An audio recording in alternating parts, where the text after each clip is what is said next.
plasticnews.com. All the latest from Hollywood, toys, gaming, comics, and anything pop culture. Plasticnews.com. Don't forget the IQ. Plasticnews.com.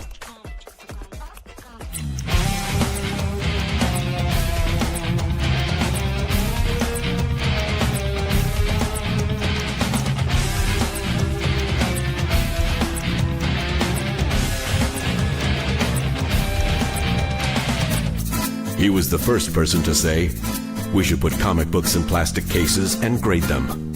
He told George Lucas to hold on to the merchandising rights, and 3 3/4 would be the perfect scale for the figures. When the owner of Playmates Toys asked him how to compete with the big guys, he gave him his extra copy of TMNT #1. He is the most important collector in the universe. I don't always need a grail, but when I do, I go to holygrailtoys.com. Keep hunting, my friend.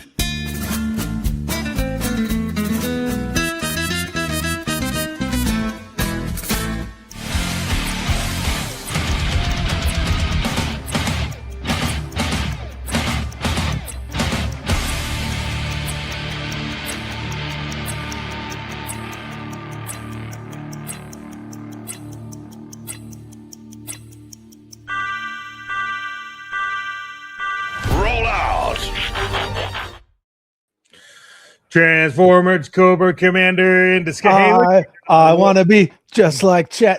Hey, look at me. I'm like Chet. Oh my God, it's happening. I was as soon as I put those on while we were like waiting, I lost it.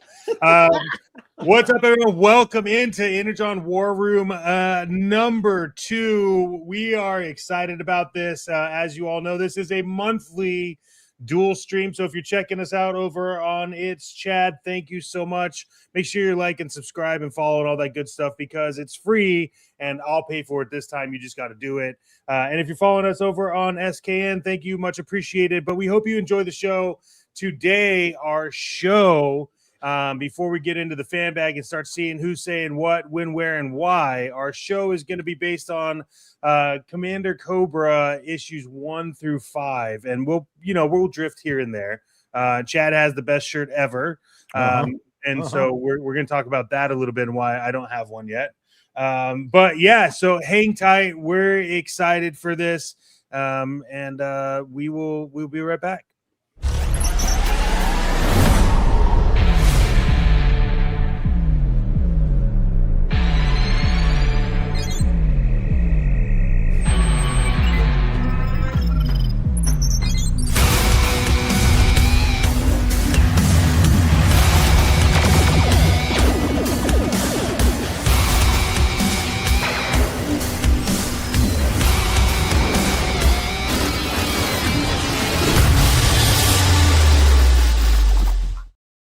And just like that, we're back. G.I. Joe. So it's been a while. How's everyone doing, Chad? How are you doing, sir? Are you excited? Are you excited for this little talk, this little round table? Yes, I am. This book, this standalone book, this character, the reimagining, the kind of bit of old, bit of new. This is what solidified me with the Energon Universe, and so I'm super excited. Awesome. Mr. Alexander Thunderous Storm, how are you doing? Great, hocked up on Energy Weeks. 6 for 6 streaming this week and everything. Yeah. It will not be a 7 though. but this was the highlight of the week, man, because wow, I had a chance to reread Cobra Commander, the miniseries again, and actually I ended up enjoying it even more the second time around. So looking forward to jumping into this, man. Yeah, absolutely. Yeah, I think it's good. So I think one of the things we, as always, we want to know what you guys want us to get into. The Energon Universe is very vast. There's a lot that we could jump into, but as we stated in the beginning, we are going to head into the first part of the book. Again, if you want to follow along and you have it, we're doing Commander Cobra 1 through 5. So yeah, let's start it. I mean, I I liked what I read. I thought it was a very what I like about it is that if you can read all 5 of them at the same time and feel like you didn't read 5 issues, that's where it really like digs in. Justin says, I have not read all the comics, but from what I've read, it's an absolute fire emoji 3 times. It's weird that it'd be a fire emoji. Fire. Fire. Here's the thing, Justin. 1, thank you for being here. Absolutely. 2, there's going to be spoilers. So if you're cool with that, awesome. Yeah, we'll definitely do spoilers. We have a lot of visuals that we want to just kind of we'll have on the screen to kind of like guide the conversation, but we also have the entire comic. We could pull it up if you have a favorite page you want us to show, favorite section. I have mine. So we'll get through that. But Chad, mine's pretty much the thumbnail. The thumbnail. yeah. I got to interject something real quick. Okay. One-Eyed Willie is asking my thoughts on Lenny leaving Hasbro. So I was gonna not necessarily spend a lot of time on it, but I was gonna touch on it tomorrow. Okay. I don't know if you guys want to get in on this. You can. It's your show too, man. Let's roll. We got all the time in the world to do something, man. So let's do it. I understand that. Thank you. We're here to talk about the Energon Universe. And honestly, what did this guy have to do with Energon? Well, other than those mole rats that were half-assed versions of it, that's about all he had really to do with it, to be honest with you, bro. I guess maybe he kind of like oversaw like a Commander Cobra figure at one point. I don't know. I would say Night Force Beachhead is like the biggest, on the nose. This is an Energon version of a character, even though the Real American Hero collection from 97 to 2007 did have a Night Force version of Beachhead, which, everything borrows from something else these days. Let's just be honest about it, right? Absolutely. Thoughts on Lenny leaving Hasbro? Lenny left Hasbro. Yeah, he's gone. Yeah. He went to better pastures, as they say, right, boss? Yeah. So, hey, I was we were on Instagram and I saw other people's comments and people that had dealings with him, and it's mixed across the board. And I think whenever you work anywhere, you're gonna have either there's gonna be a camp that likes you and a camp that doesn't. But did he do more good than bad? That's left up to everyone out there to determine. And what's it like for him being over Boss Fight Studios? We're gonna have to see, because was it G.I. Joe that made him, or did he make G.I. Joe? So now he's gonna have to prove it. I say it was neither. So here's the thing: when you're a designer, you design what you're told to design. Yeah. You can have input, but at the end of the day, when 3POA had Ryan Ting on, Ting was. It was very eye-opening, the stuff he had to say, the layers of bureaucracy at Hasbro. Yeah. It's ridiculous. And so, you could be a designer and you can say, hey, I want to make this figure, but it's got to get through your brand manager, it's B.M.A.K, right? B.M.A.K runs Transformers and Joe. He has for a hot minute. He's just kind of the behind-the-scenes guy. He's not the face. Yeah. Designers do what they're told to do. Sure. At the end of the day. So I don't know how much input he honestly had on G.I. Joe. And then, there were some missteps that he had a hand in. Heavy duty and Metalhead's missiles not fitting in the launchers, but the blast effects do. Yeah, just leave it alone. We'll just let it go. The back blast effects on a lot of stuff that got reused over and over and over, we'll just let it go. So, yeah, just like you said, Alex, it's very much a 6 in one hand, half dozen in another. Mm-hmm. At the end of the day, some people are treating it like the sky's falling and the line's going to die. Yeah, no. Mm-hmm. I sent you guys a screenshot about the next. I'm going to leave it at that, right? And yeah. I'm done talking about that stuff, man. I get dragged through the coals, and then it comes up to be true, and nobody apologizes. Just fine. Well, there's a difference, because Chad Adamus always has a pulse on the future, and if you guys don't know this right now, he's giving us the lottery tickets next week, so you guys might want to be on this, because when he said something, it does go through, and don't be mad because it did go through. Yeah. So at the end of the day, Crusty Old Crow, there you go. It's not Lenny's influence that Hasbro will seek to retain. They'll want his processes retained at best. Yeah, exactly. So, and the thing is, at the end of the day, lines, Real American Hero lost Kirk Bazigian in 1985. He went to go do Play School Baby, and then he didn't come back till 89 to be the vice president of Boys Toys, and then he had a lot of say with people like Vinny DeLevy and such. But Hasbro's lost so many people, many people who are influential online. Bobby Valla. So a lot of people don't like that name, but hey, Pursuit of Cobra is a freaking great. Yeah, I mean, like, look, at the end of the day, like we've said this a lot. Like, you can not like the name, it's fine, but you can't take away the credit. Like, that's the problem. Is like everything's perception, but facts are facts. You can't deny the impact that he had over there, and so it's hate all you want, but it doesn't. It literally doesn't matter. The truth is still there. At the end of the day, as a lifelong G.I. Joe fan, yeah, I just want to see the intellectual property healthy. Exactly. That's it. 1/6 scale, 1/12 scale, 1/18 scale. I think they all should exist. I've always said the same thing. I will continue to say the same thing, and as long as they make decisions that are healthy for the IP versus abuse it and then throw it back in the closet, which the company has done historically, then it's all well and good. And if people are going on to greener pastures, that's great. I got some inside, water cooler of what went down, but that's not for here. Raw Talk Real Deal says, when that cowboy was made, you mean Sundown from Cops? That's not Sundown from Cops. I knew Totally Lenny different. was leaving his mark on G.I. Joe. So Lenny's been in Joe before, though. Raw Talk Real Deal. He was the head sculpt for Taurus in the Sergeant Slaughter's Renegades modern set. Okay. He was also in 2 different Marvel lines, Legends, and then their older 4-inch line. And he's not the only one to do that. I mean, Bobby was Iceman, so on and so forth. Like, everybody from 82 to 94 was a character numerous times. So absolutely. It's all good. That's done. And then I think you got to remember too, it's like with a corporation, let's just be honest, we're living in an era.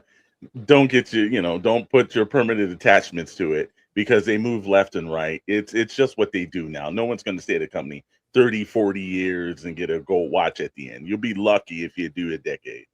And leaving before the next rounds of layoffs, which are coming. Peak. Read the tea leaves. I don't know. Justin says a new Joe movie was announced at Cinema. Yes. So much. So we got Demolition Man 2. Oh, so good, Which the current state of the world, I can't wait to see how much further they go with that. The Last Starfighter sequel. Metal Gear Solid, Call of Duty, which I don't want a Metal Gear Solid movie. I don't want them to mess it up. I mean, a Joe movie gets talked about every 6 months. So we'll the hint of the Transformers. And I was like, ooh, it just in my gut. I'm like, what producer are we talking about? Well, they're talking about bringing back, Michael Bay explosions and Shia LaBeouf. So we're gonna have to see how that one's gonna work itself. I don't know about Shy. Shy's been having a little difficulties lately. But when he's on because even when he was like personally melting down, he still gave us that performance in Fury. Yes, absolutely. And to me, I will die on that hill. I was going to say fight somebody. I will die on that hill any day. That's his best performance ever. What's up, Keys? Good to see you, dude. Yeah, Last Starfighter's getting a sequel. Absolutely. Yeah. And that's look, with the technology and everything you have now, well, it depends if Paramount's going to run all the all the people. Yeah, Shy and Megan already signed on. Yep, there you go. So that's good. But we're going to see, how that technology is done from, what is it, about 35 years now? Or is it like 40? It's been a while since that first one was out. I can't remember the time frame, but it's going to be interesting to see how the Last Starfighter pans itself out. Last Starfighter was, I want to say 85, 86. It was in that 40-year time frame. Yeah. Why do I need to repent? Repent for what? I'm not repenting for anything. July 13th, 1984. There you go. There you go. Okay. All right. Well, Real life fact It check. was ballpark. Okay, it was ballpark. Well, hey, look, if you know what, Chad, I can't handle. You were just wrong on the day. No, I'm just kidding. You gotta, if you don't preface it with actually, it doesn't count. actually, you were wrong. So, Commander of the Cobras, I don't buy into movies that use LST in its title now that Hollywood is so hurting for new ideas. Did he mean to say last?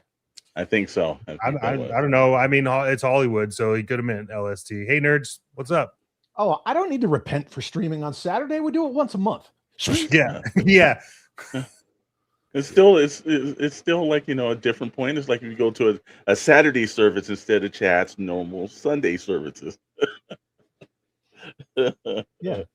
Raw Talk Real Deal says Hasbro will license out G.I. Joe even more in the future as far as action figures, but soon look for G.I. Joe as a Call of Duty type of games with skins, etc. They tested the idea with Fortnite. Mm-hmm.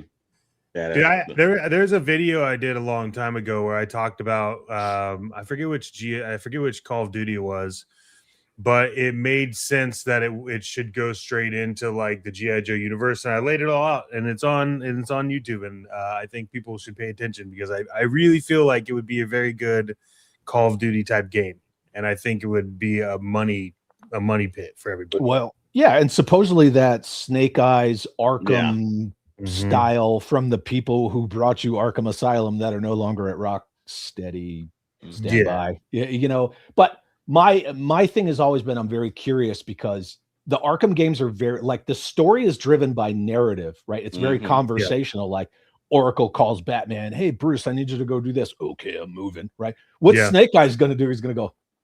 He's gonna emote the whole time. Yeah. Well, now you might just text it like boop, thumb up. And that's fine, but you can't just do a direct. Yeah. Oh, also too, like, what's the problem with just coming out with a really good G.I. Joe game? This is like, how hard is that to do? It's the same thing as how hard is it to come out with a good G.I. Joe movie? Exactly. Because you get these people, they want to imprint like their idea. I'm not even getting into ideologies, but like their ideas, what they think is cool. They want to imprint it in there. And then instead of following any formula, next thing you know, Cobra Commander is Duke's best friend who happens to be a captain who is engaged to Cobra Commander's sister who was a blonde when she was a good, and then it's all crap. Absolutely. Yeah. Good to see everybody. Good to see everybody. Yeah, a whole lot of Morse code. That's what I was thinking. Snake Eyes. He'd probably just do like a codec thing. Yeah, I can see that. All right. Well, like I said again, at this rate and everything, we just might have to just pop up on Sunday with Chad actually. At this point. Real quick, and then we'll get into the meat and potatoes. Yes, I actually I talked about this, Justin, last week on my stream on Sunday. 5 p.m. Eastern, 2 p.m. Pacific every Sunday. And I have been talking about for years how Lorenzo Di Bonaventura he's IP poison. And the fact that he's the reason why we no longer have a hooded Cobra Commander and things like that.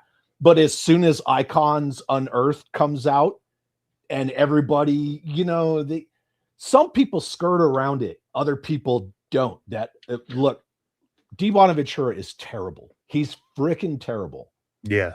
And they need to get rid. I'm sure he's got some kind of ironclad contract, but he has got to go. What's up, Brendan? All right. Yeah. Okay. Couple other things. Here we go. All right. Denegeek, channel member for 23 months, uses his Chad Chat trademark. This face 2024. I have to say that. Says, I love the Energon Universe. Best thing to happen. Yeah. That's why we do this show. There you go. Absolutely has been. Yeah. Absolutely. It is the breath of fresh air that G.I. Joe and Transformers and M.A.S.K. that they needed it. Yeah. Mutron, also channel member for 24 months, says the Energon Universe may be great, but Affleck was the bomb in Phantoms, yo. Much love from the legends. We'll catch the replay. Thank you, Mutron. Good to see you. Okay. wanted to get through the members chats. Absolutely. Yeah. All right, gentlemen. All right, let's roll. So I want to talk a little bit about, kind of just to start the book, just realistically, the like kind of get into how you guys felt about how they started the book and the catalyst that kind of like forced Commander Cobra into what it ultimately ends up at towards the end of the 5th issue. So thoughts on how they approach that. I'll let Chat hit this first, bro. No, go for it. Okay, all right. Look, there was elements that I thought that was really cool when it came to the whole Cobra Law scenario. We really only got to see a small taste of that in G.I. Joe the movie, and it really kind of wasn't kind of explained. It was just kind of just thrown in. I like the aspect that they built into it. You see that he's obviously an outsider, but he's in Cobra Law and he's developing situations. That I thought was the strength of the book, is giving him a little bit more of a backstory that modernized it. And then there's an ad and everything. Yeah, I see it also too. Try to read that. It's you know, I thought the artwork was first time I read the book, I was like, I was shaking artwork. I read the book the other night and I thought, wow, the blending of the artwork and the colors, it's just simply amazing. But I love the opening where he's kind of like in this diner, and it had a little Man of Steel feel to me. I don't know if you guys felt the same thing, but it felt like, you know, Man of Steel a little bit, but it worked, and it worked great. So a lot of great surprises. I think it was probably one of the best miniseries reads that I did in a long time, because it just cleanly went through it. But that's my opinion. What do you guys think? First of all, I want to say hello to my good friend Tom Miller. I have to emulate this. Crusty Old Crow says seeing Cobra Commander in his version 4 design right off the bat was cool. That's the stuff that really solidified me with the Energon Universe. George Aiken, what's up? Good to see you. So they knew what they had, and they were like, okay, well, we're just gonna we're gonna incorporate all this stuff, and it's so seamless the way they tie all these threads together. This really screams old Snake from Transformers. Exactly. Right? The wide brim hat, the trench coat. Anybody who knows what you're looking at. Yeah. If you don't know what you're looking at, okay, it's the Commander out in the real world. He's trying to blend in. But those of us who remember old Snake are like, it's the old Snake look. And everything about this Cobra Commander is just fantastic. The way that they established his place within Cobra Law, where he is definitely, he's not an insider. Yeah. Right. He's not an insider at all. Oh, you're about to come up on that version 4. He's in there somewhere. Yeah. He's getting there. His relationship with Globulus.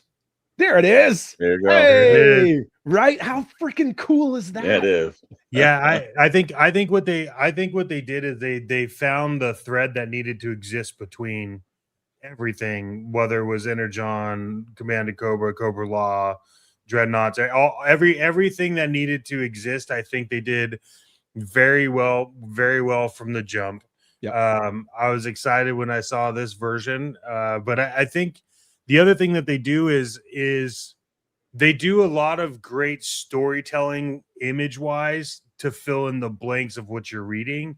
And I think that it was extremely important, right? I like the way they kick it off. I like seeing him in, he's in like the human world. He's doing everything else. But I think that when you get into just how that was like, you almost, what they did well is that they made you almost kind of feel for like Cobra Commander is like, okay, I get why he's doing what he's doing, right? Yeah. Because he's like you had this like that's exactly. Yeah. Exactly. Yeah. So they established right off the bat, this is not the Sunbow Chris Latta Cobra Commander, right? This is the old school, ruthless, calculating, Cobra Commander with a thirst. He has a thirst for knowledge. He has a thirst for scientific exploration. He has a thirst for being in control of things. Exactly. Yeah. I mean, I think that this scene kind of tells you just kind of like where he's at. where he's at in his head, right? Yeah, the Megatron reveal. Dude, So yeah, good. like how does Cobra Commander have Megatron like this? That's the part where you're just like, okay, yeah, this is not what I grew up watching on TV. Yeah, This is not something that's, you know, he just, like, you have this scene where he's, yeah, I was very, very impressed with this. It really speaks to, you know, what Cobra Commander is trying to do. And then I think, you know, what triggers it is being led with deception of like, well, I'm going to send you out to the human world or whatever to kind of like continue. And then, you know, he has the whole assassination attempt where you start to see just really like how messed up Cobra Commander can get.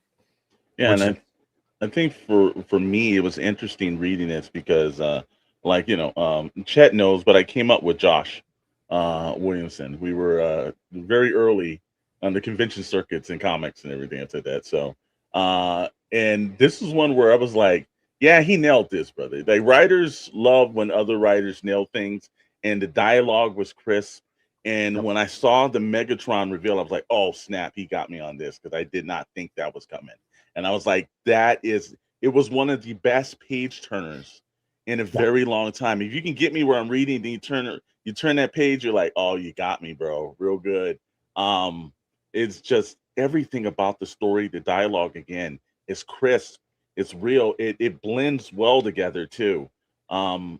Fantastic, man. That first issue was like, I don't think you could make a better first issue. No, it just hit all the tones. Yeah. You know what else they did really well was these are some of my favorite shots of Cobra Commander, by the way.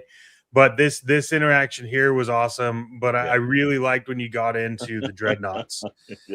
As I was reading this part of the Dreadnoks, like in my head, all I was doing was imagining like The Hills Have Eyes, you know, or some version of like a Rob, like Deliverance. Deliverance. I want to see Rob Zombie make. Well, I don't know if Rob Zombie, but I want a Rob Zombie type of movie about the Dreadnoks, right? Because like that, I think that's where they wrote it very well. So. Yeah. Let me hit a couple of starred chats. Yeah. Let's get into it. Brandon R. from the Great White North of Canada says, I love the Energon stuff, except for the Scarlet. Yeah, the general consensus is Scarlet is like the weakest out of any of them. Yeah. They basically turned her into female Snake Eyes, really made her abilities over the top. Yeah. It's also, in my opinion, the weakest written. Yeah. And then Crusty Old Crow says, this is how you respect your IPs. He meant to say IPs. You modernize it by finding its new place, not ripping it apart or something else entirely. Also known as the modern day thing of deconstructing. Let's deconstruct our favorite. No, just honor them. Absolutely.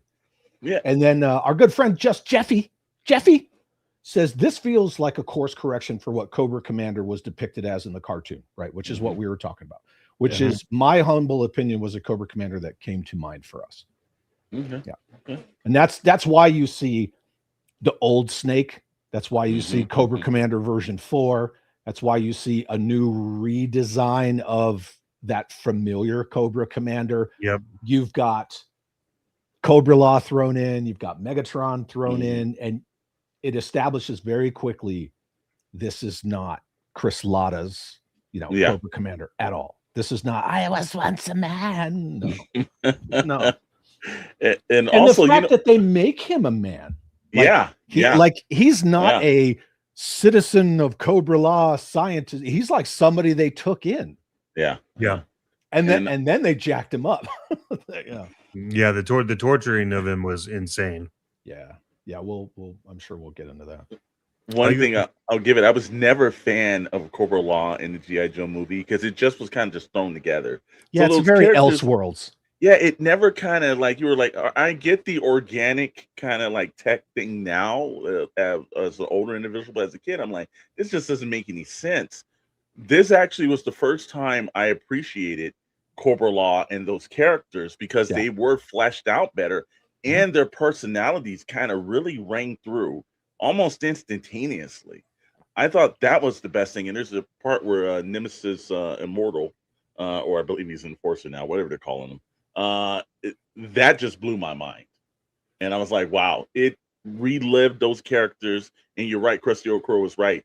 This is how you modernize it.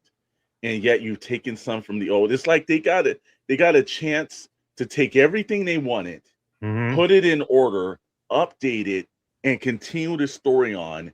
And I appreciate everything that they're doing over there. Robert Kirkman is just a masterful individual when it comes to IPs.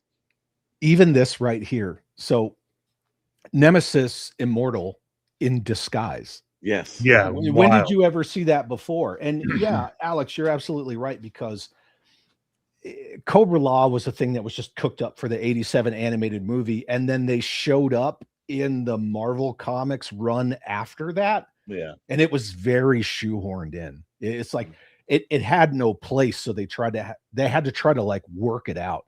Almost the same thing with the Deke animation episode 1 of Operation Dragonfire, where they have to save Cobra Commander. And then what do you do with Serpentor at that? Well, turn him into an iguana. You know, it's like they didn't know what to do. It screwed everything up. Which surprisingly, after they turned him into an iguana, they put him on The Simpsons. So you know that's weird. Bart Simpson got Iggy, and I was like, hey, wait a minute. Look what I got. Wait a minute. Kiss? Can I get a kiss? Oh, wow. I really want a Commander Cobra like this. Well, there is one, but you want one now. Yeah. Okay. No, yeah. I mean, yes, correct. I really want to see them do this, but there is a version of Cobra Commander like this. He comes with 2 updated battle android troopers, but yes, very expensive, old. Yeah. And these are the things that they could just make this stuff and incorporate that into their toy lines. You could make I still want to call him Old Snake, but you could make a trench-coated, top-hatted Cobra Commander for classified. Where is that damn Joe Baroness? You know, like where are these toys? I know we talk about it every month, but damn it, man. But see, that's why we're talking about it, because again, the more you start, and that's the petition we should put to everyone out there. You want to see Energon toys, start hitting them Hasbro up and saying, we want to see them. Hit them on the stream. We want to see Energon toys. What are you guys doing? Yeah, like, write your local senators, you know? Yeah. And this, I can't stress this enough. Cobra Commander being a capable soldier himself is such an upgrade. Yeah. And again, no one retreats. Yeah. You know, it is not retreat. Retreat. Yeah, no, not even a little. Like, he will smoke fools. Like, he's very much the Red Army in the Battle of Stalingrad. When he has his dramatic accident, and I thought, again, subtle part of writing where, like, you know, he's using new tech, and it's just that one character that just comes behind him like, what should I do with this? And you're like, oh no. And again, everything was new, fresh. Josh, my brother, you did a great job on this. It keeps working through, and every issue did like old comics did, like we wish they would do. It got you hyped for the next issue. And when I saw the Dreadnoks and the actual old cabin, you're like, oh, wait a minute. How does this go through? And they did not. The Dreadnoks are done in a very good way. Very, I think, modernized, yet the same way, hearts of some of the older, like, you know, comics and some of the older shows and everything, but unfamiliar yet to us, you know? Yeah. George Aiken, no, you know you're not the only one here that's a Red Shadow supporter. I am a massive fan, my friend. I also, when this first starts playing out, where they capture the commander and they do their thing with him. Jim Largo, what's up, dude? I'm like, wow, there's a lot of Dreadnoks. Yes. I mean, because you just see the couple of them around him torturing him, but there's more around. That's a lot of dread. Yeah, right there. They're all Dreadnoks. Yeah. Yeah, but there's one that's eliminated. He was shot in the gut. When I read this was my favorite page. They walk in, you see him walk in just for no reason. I'm just gonna shoot this guy, and then you have because he wouldn't stop talking. Yeah.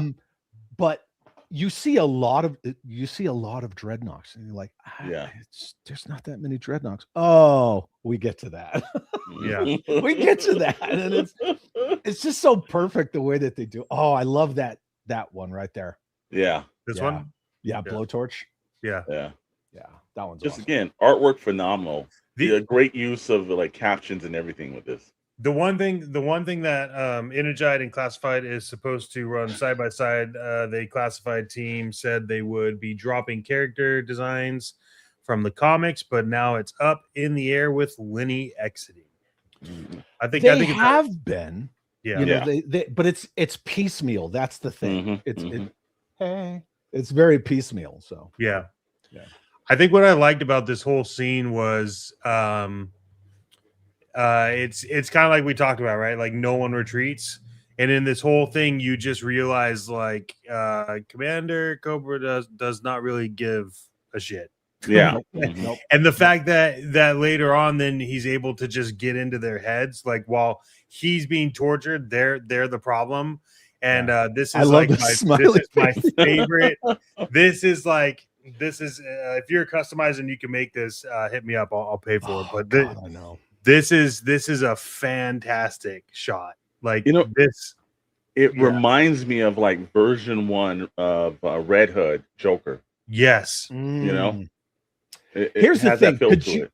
Could you imagine if they did a 2-pack of this version of Cobra Commander in the clean trench coat and top hat, and then like this? Oh yeah, torn up with his forearm burned. It would,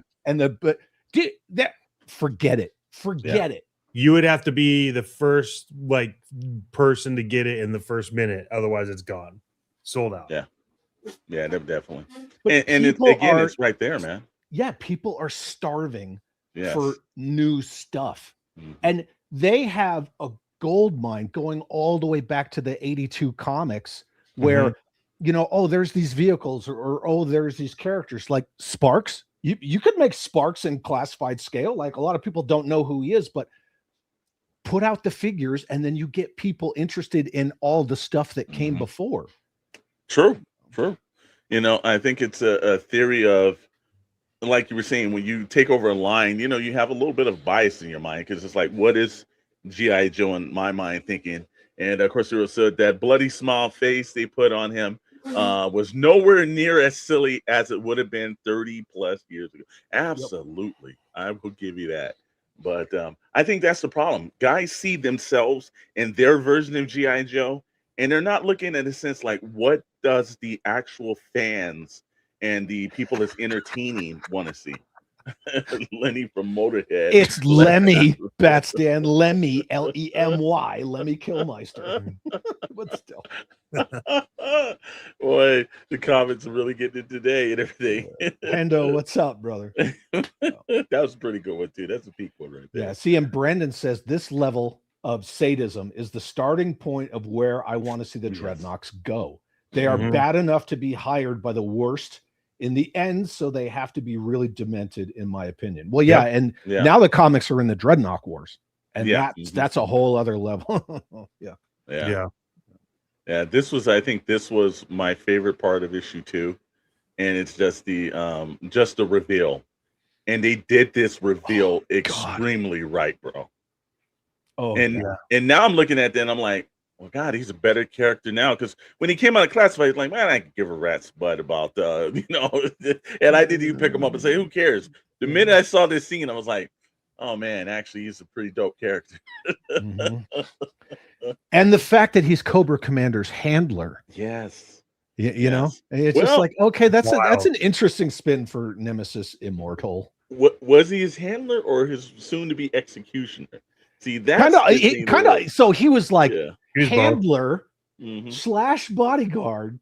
Yeah, and then what's supposed to be coming up here in a second. But this is where he jacks all the Dreadnoks. And it was, but it's so rad when he tears off that skin suit, man. It felt like, you know what it did? It was like, I thought that Nemesis Immortal was kind of doing a little bit of Lorenzo from Training Day. He was one thing here, then he shifts to another thing, then he becomes another thing. Every level of it just became a little bit better when you saw it. And I thought it was a very smart shift, because at first you just think he's just regular human guy. Yeah. And then you feel like, okay, well, he's something different. And then he just, again, rips off himself and just goes into this different form. And you're like, Yeah. I didn't know that Nemesis could do this. Yeah, because the commander never refers to him by name before that. Yes. Jim Largo smart. says, if Hasbro brings back the comic and figure packs with Energon, then folks will dive into the lore. Boop. There you go. Like all the 25th anniversary. Yeah. 2-3 packs. Well, they were doing it in the 90s too with the comics. Yeah, absolutely. 100%, man. Yeah. And again, takes work. Yeah. Well, Largo should just put an application there, because I see a CEO kind of thought there. But yeah, this one, the Dreadnoks. And then the one thing that got me, I don't know if it got you guys, was there's a one section of the swamp they're supposed to stay out of.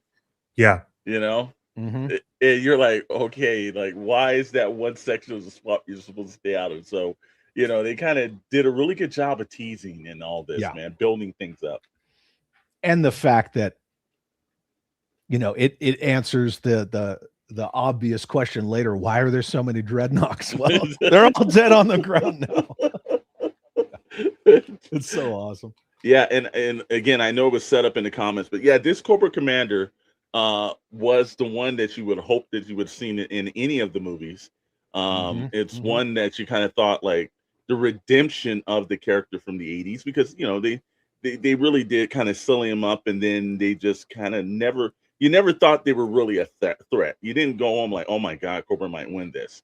But this is definitely like, it gives you that whole terrorist organizational thing. Like, yeah, I could really see this now. Yeah.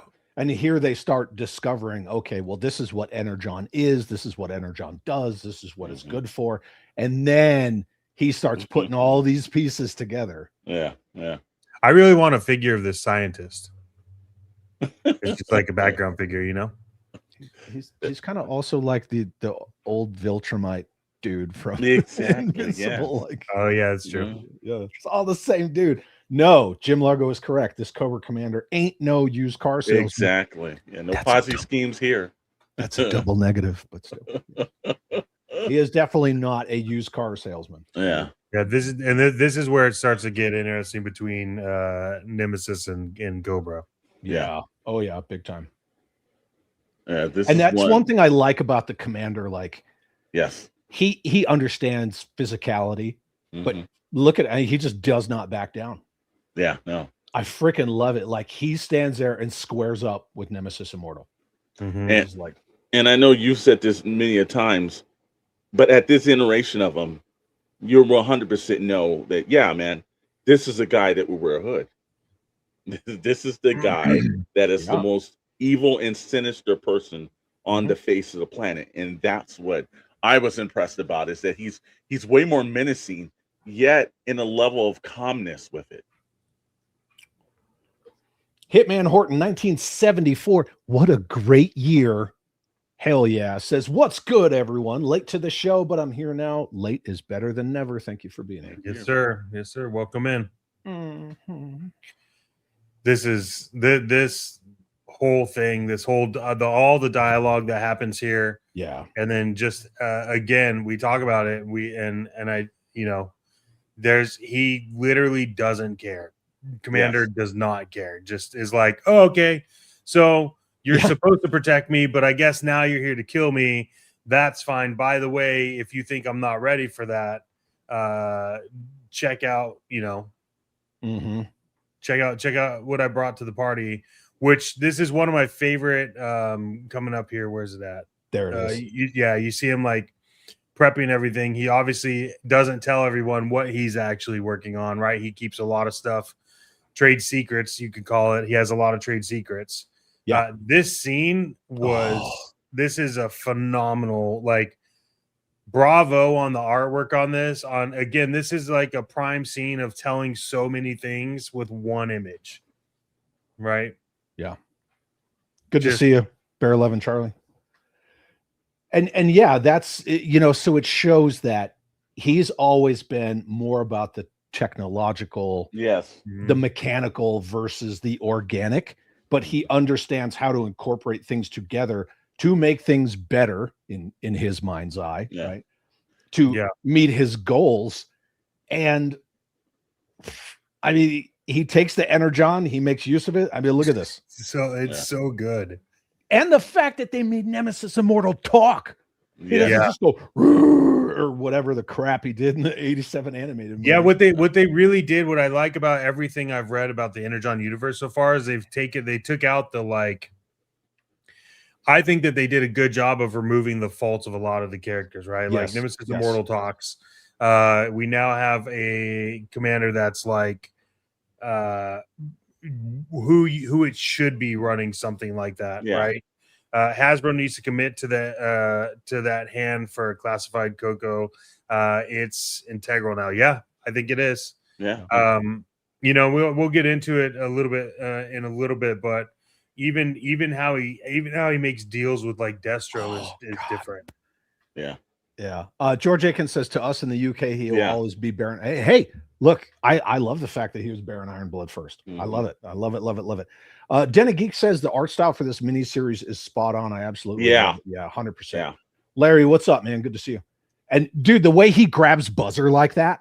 Yes. He's very much the resolute Cobra Commander. Yeah. But he just like everything about him is just dialed up a little more. The savagery, the intellect.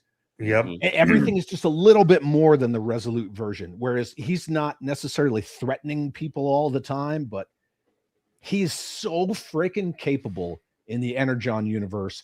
And you know, and in Resolute, like he was very cunning. You know, Duke thought that he trapped him, and it's like, nope, he's not there.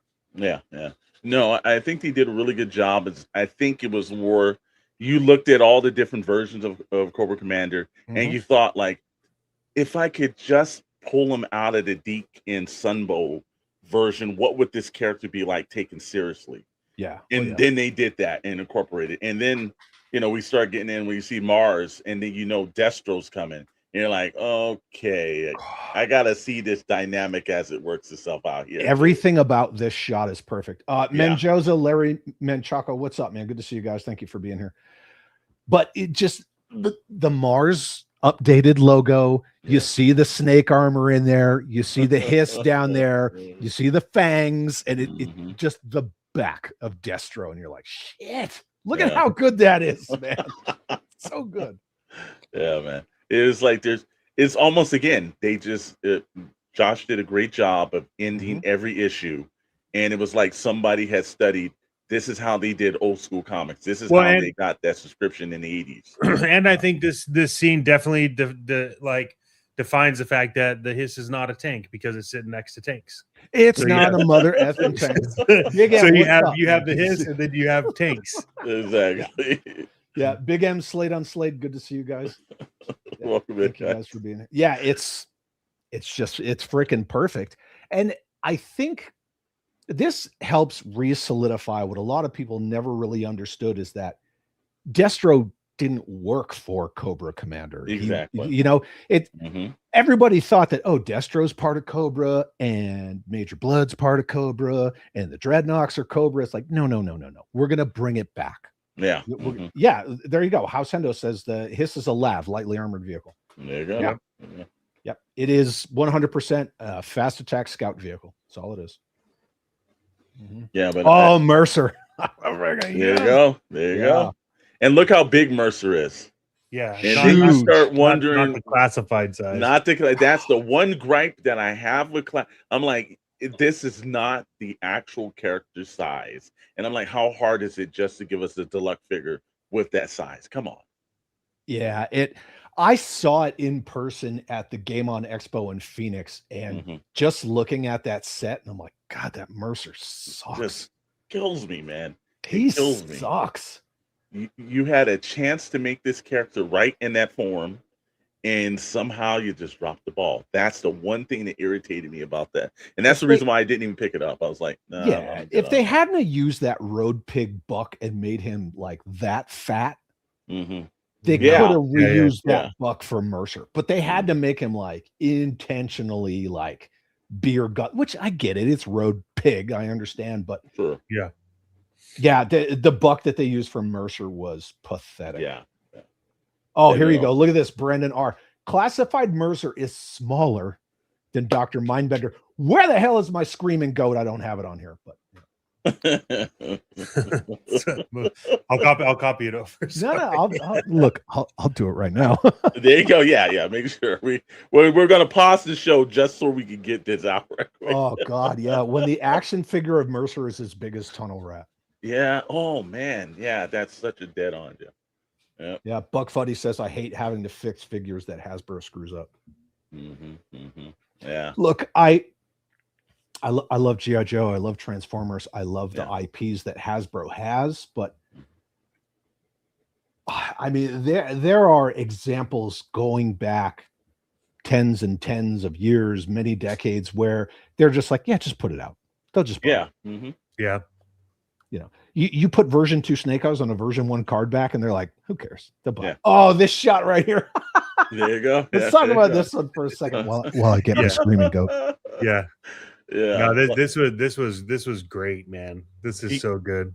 Peak Destro, but also too, you know, again, you see Cobra Commander at this point where he's at the high. So it's like, you know, he's got his own city. He's got basically some guys that are working for him. You know, now you start to see the slow building of Cobra, and you're like, this is what it's about. It's like, this truly is an origin story. If you're going to start, you know, again, everybody says you can start with Void Rivals. If you're not into Transformers, I would tell you Cobra Commander is a must read first, because I believe that his actions set up everything you're going to see from the actual organization of Cobra. This is all I want in a Cobra Commander, so I can pose it like that and be done. Like this meeting with Destro is so freaking good. It's so good. Yeah. Hey, guess what? There you go.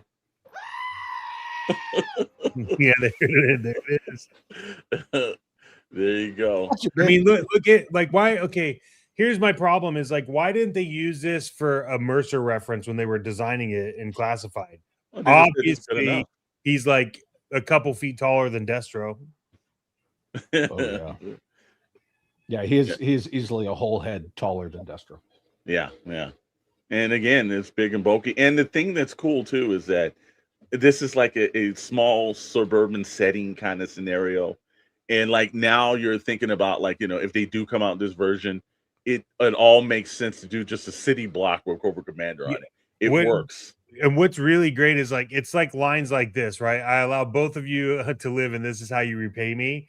And it's just nonchalant. He doesn't even care he's being held up. He's just like, I mean, this is how you repay me. And then he puts him down. It's just, let's just have this conversation. Like, doesn't even acknowledge that the guy, like, Mercer was trying to beat him. No. He's like, oh, you think I don't have fucking weapons? You are here as my guest. You are here as my guests. Yes. Like, hey, let me hit something super quick. Right. Yeah. Brandon R says, I will be satisfied if we get this Cobra Commander if they can't give us hooded Cobra Commander. Hey. I'm gonna. Yeah, go ahead. Hey, go when did I send you guys that screenshot? Believe it was like, was it? Yeah, no, I think it was Thursday night. Okay.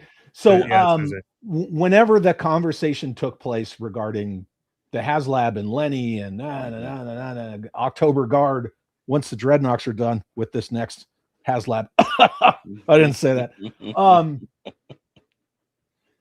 So apparently Hooded Cobra Commander has not been off the table for at least 2 years.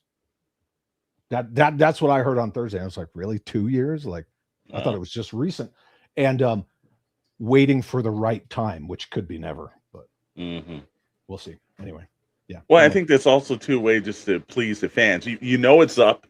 You know people are actually keep asking for it and asking for it, and they're going around the conventions and people are asking for it and asking for it. At some time, you know, it's like I always knew the best thing about customers is, what is the customer? He's always right. And I don't understand the point of just give it, whether you do it and you give, you know, it's a standard Cobra that you've already done and you just drop a head sculpt in there. Yeah. You're going to reuse Cobra Commander anyways, so just do it like that. Yeah, and Brandon said, I mean, I can buy a third-party hooded head. Like, who hasn't? Yes. Right? I mean, even I have. I've got one sitting right there. So that's not a... It's just a way for them to sell a whole new figure. But yeah, do this quasi old Snake. Yeah. Yeah. And again, if there's any customers out there that has done it, please post those pictures and link us on our Instagrams, because we definitely want to see that version brought to life any way possible. Don't scroll yet, Chet. That picture right there where Destro's face is perfectly mirrored in his body. I love all the little subtle things that they do in this, in all of the series, but yeah, it's super freaking awesome. Yeah. Sorry. Great. Go ahead. Yeah, no, I mean, this whole interaction is like, remember, this whole interaction is going right after, you know, he threatened him. He's just like, yeah, I mean, just like, I want to show you something. Takes him to this gigantic lab. Yep. Out of nowhere, is like, oh, check out what I can do. After basically calling your bats pointless, right? Like, just this way, and then this right here is like, you can tell the doctor does not want to be there. I love that. Kill me. Yeah, it's like my favorite scene. Is just like, oh, he doesn't, and he just throws him back and walks off. He's like that female they find in Aliens. Kill me. No. And this also harkens back to the very first Marvel G.I. Joe issue #1, where Cobra Commander, like, he enacts this whole plan just so he can get the Joes in one spot so he can see them. Like, this goes back to how calculating Cobra Commander is supposed to be. And then he shows Destro, hey, you know, like your shitty little robots, watch this. Yeah, it's so good. And okay, so when he does that, the scene that's coming up right now is just solidifies everything we've been talking about. Yeah. Nico Tronis, who's very good at customizing. All right. You know, a CT Toys Gambit trench coat would work pretty perfectly. I'm sure there's a couple Marvel Legends with trench coats. Yeah. What about Hush? Oh yeah, Hush would work. I'm looking at Hush right up here on this shelf. That trench coat's pretty damn perfect. I could just slap a Commander head on that. There you go. There you go. Wow. Oh, I have another Hush. I might just do it. There you go. Oh, but wait, I don't collect the line. I'm sorry. I'm not allowed an opinion. No, no, man. No, I'll just freaking see myself out. It's fine. What do you even? I read. Hey, what do you even, bro? This was a scene where it's like, I mean, if you just look at this, it's like just doesn't. The Shadowe Network's IG. Thank you, sir. Thank you for the call. Thank you. Appreciate it. Thank you. Jeffy's doing the Lord's work there. He is. He is. Oh, just need the hat. Oh, we can make that happen. Yeah, this. And Cobra Commander's just like, yay! Look what I have done. They're all just getting smoked. Yeah. Destro's just like, you can tell even Destro's like, this guy is like off his rocker. You'd kill your own men. There's always more where they came from besides fear and hate. It's like, oh man. That's the peak thing, man, is that everything that they did about Cobra Commander was correct. What we want to see when we were kids, like, you know, it's like, look, you wanted to see Cobra win it once. You know, it's like the Joes aren't like, you know, you're not testing them if they don't lose. They've got to come back. The hero has to have that story where he's lost and he's actually got to come back, and they don't do that enough. But this is like, you know, it's like, oh, some Joes is going to lose some things because Cobra Commander is not to be one to be played with. But also Destro just did a great job. I love Mercer in the background, but also I love that Dreadnought had a chance to get out of there. And you're starting to feel why the Dreadnoughts are always around Cobra Commander, because there's a lot more respect than actually just them paying for gold. Yeah, exactly, Batstan. It is exactly Old Snake. It's a total throwback to Old Snake from Transformers. Yes. Just like one of the there he is. Yeah. This is awesome. Like, this is his response to "Who are you?" The future.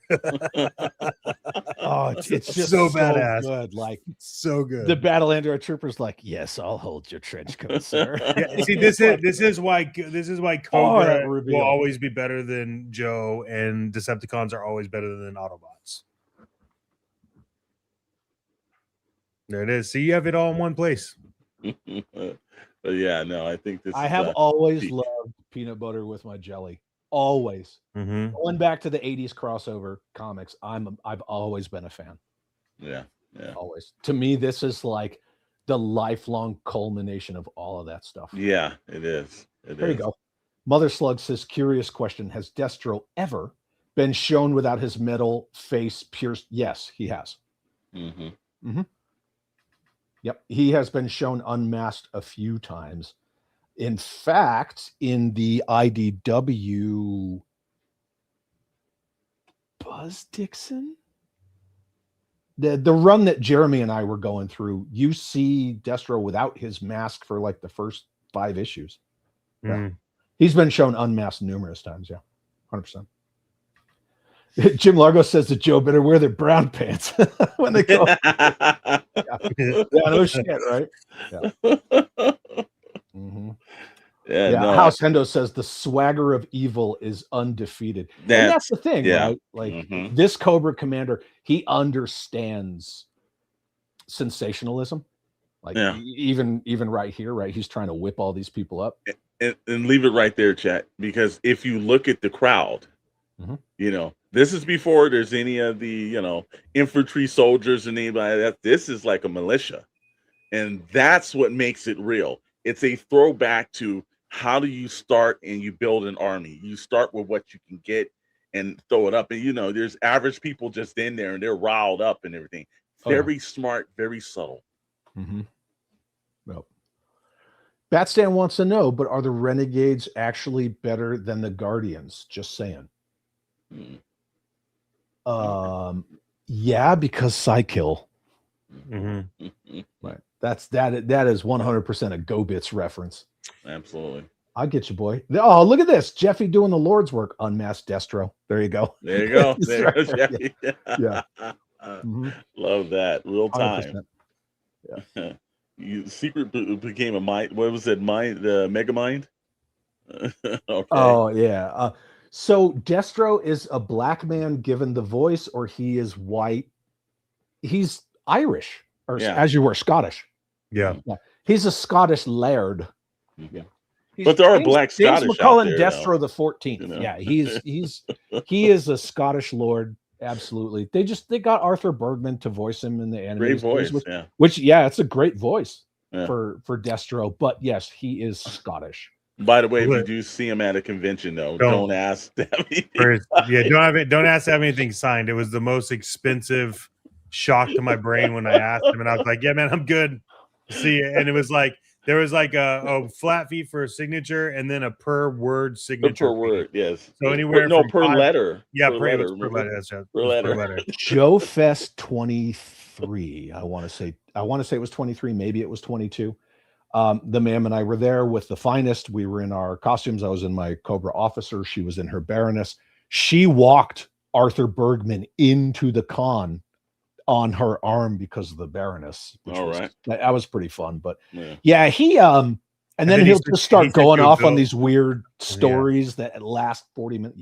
Yeah. He sends you a bill because she walked him in. Well, it's like $20 for every step. No. Hey, Tom, thanks for being here, brother. Good to see you. All right. Thanks for stopping by, man. It's awesome. 49er Brian says, bring back Headman. What did you guys think about this? This is fantastic. Oh, God, yes. Wow.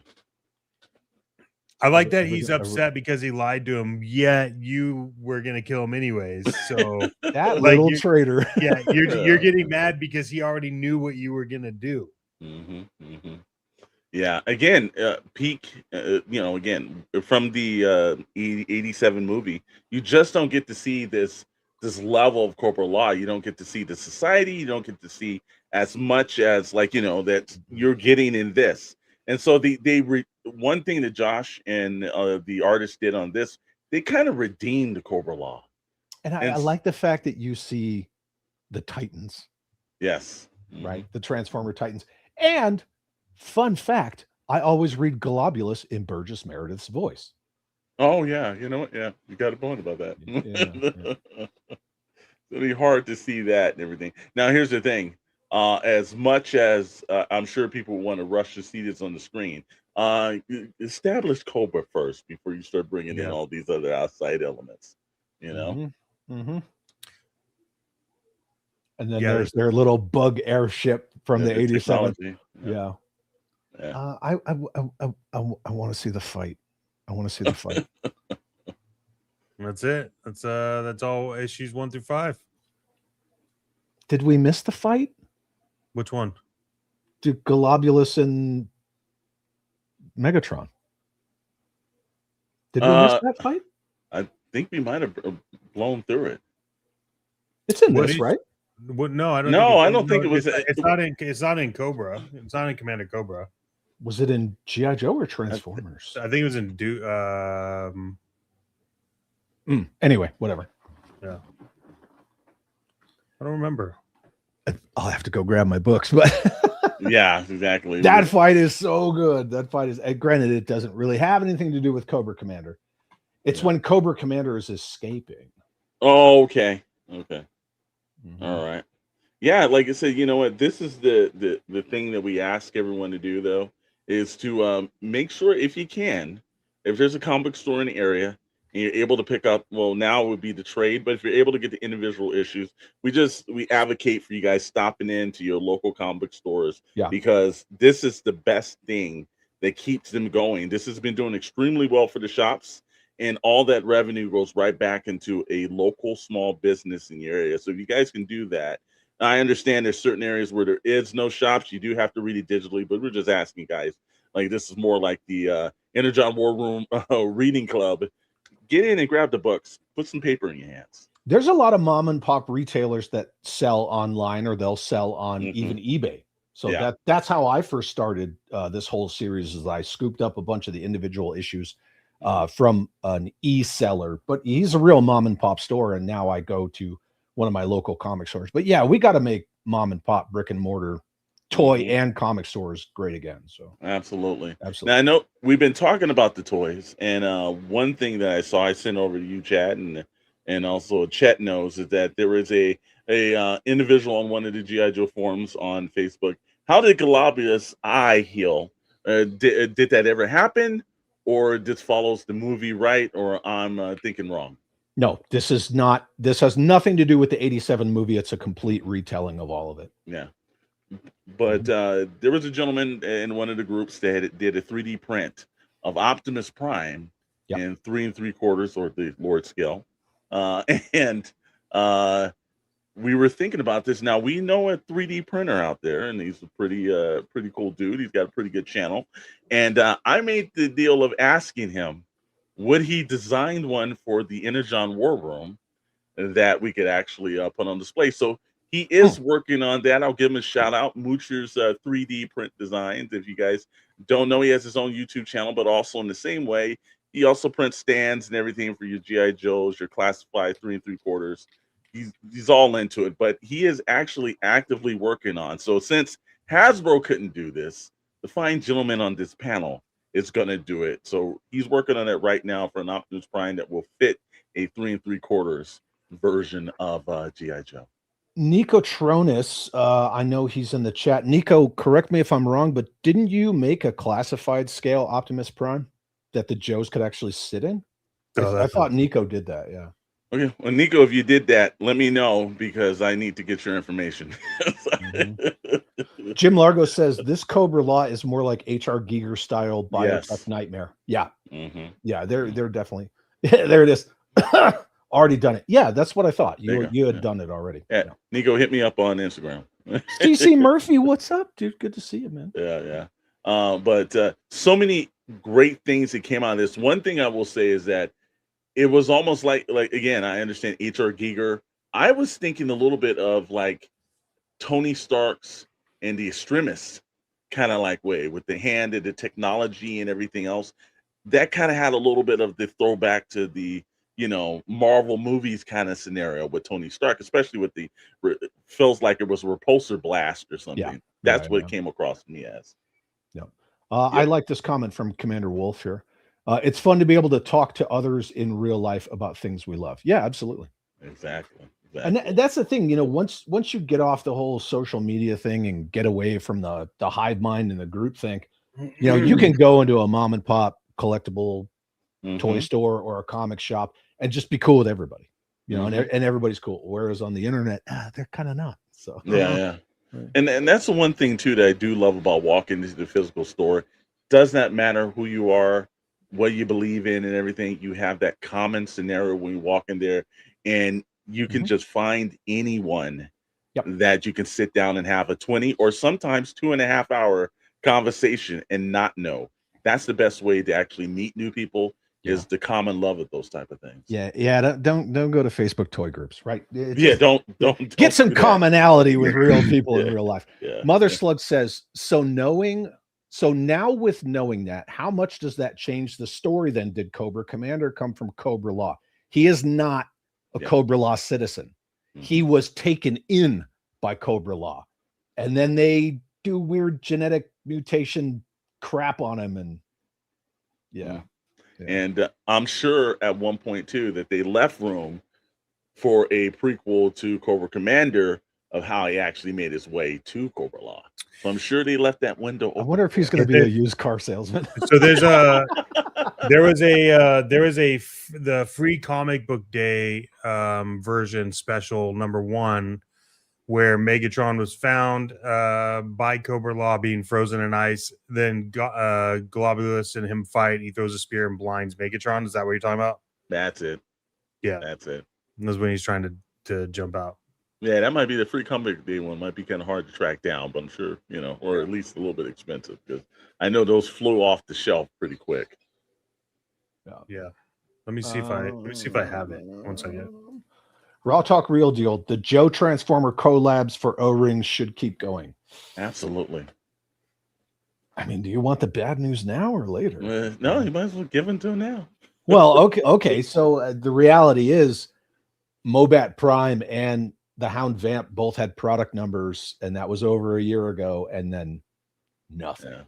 When Hasbro says nothing, it's not good. So yeah, and that absolutely and right now, I don't understand the thinking, because right now that would be the best thing to do. You've done it before. You've done the engineering on things. You know the line, the scale works. Now you could fully go into it, and they are just 2 moments too short in thinking when it comes to that. I always felt that the Mobat Prime wasn't a good idea anyway, because Energon was getting more and more popular, and then that's kind of their problem, is they don't capitalize on the successes. They just kind of like shotgun approach stuff. If you're gonna do M.A.S.K again with the loyal subjects, but you've got Matt Tracker in the Energon comics, which is way more popular, why did you do the blonde-haired, blue-eyed Matt Tracker if in the comics you're bringing back the Revolution Unit E black version of Matt Tracker, which is whatever? Just pick one. Pick one and figure it out. And they just everything is all over the place. Like, oh well, here's a mole rat, and Emily kept saying dark Energon. There's no such thing. Like, it's just Energon. Like, why do you keep throwing dark on there? And then they give you Night Force Beachhead, but then they, you know what I mean? When they do Mercer, he's all little, and it's all over the freaking place. Why are you doing Optimus Prime as a Mobat? Is it just for the it's all new transformation, because he was never a Mobat. Like, never. I mean, at best, G2 Megatron was a tank, but even then he was only this big, so. And the dark Unicron or dark Energon comes from somebody was watching too much Transformers Prime. Womp womp. Exactly. Oh wait, I got a thing for that. I put it in here. Here you go. All right. There you go. Don't say that we don't entertain you guys. Look at that. Is that Huffer? Wow. So the fighting. I'm trying to find the. Oh, Mojo's late. What's up, bro? Hey, Mojo. Thanks for coming okay in. to be late. Ah, there it is. Okay. Makes all the sense now. Terry, it's good to see you, my man. Oh yeah, where he puts his arm back on. Yep. It's so good. It's so good. Yeah, I think it's doing great jobs over there, and you know what? There it is. There it is. Wow. I mean, can we talk? This was probably one of the best free issue comics ever. Like for Comic Book Day, it was awesome. Yeah, it's so good. Again, That fight between Globulus and his wow. weird buff thing and Megatron, it's so good. So many arms on it. I know. And Globulus, like he doesn't even flinch, like nothing, because to them this is all, it's some kind of travesty. It's it's an abomination, and he just wants to destroy it. That thing takes the piss out of Megatron too. Dude, you get punched that hard with two fists at the same time. Like, he says, "You belong to me." He says, "Belong." Yeah, that was the fastest I've seen. Puny flesh creature. It's so good. Just to see Globulus, and Megatron in the same space, like two very like overconfident megalomaniacs. It's so freaking awesome. And even after he freaking murks his weird buff mount thing, he doesn't give a hell. Look at that. Yeah. Wow. And Megatron just rips it out. It's fantastic. So good. And this leaves us open now. Kirkman is hard at work, actually, because now Invincible is also in another season. And but he's actually working on that. And then we move on to Void Rivals here. Yeah.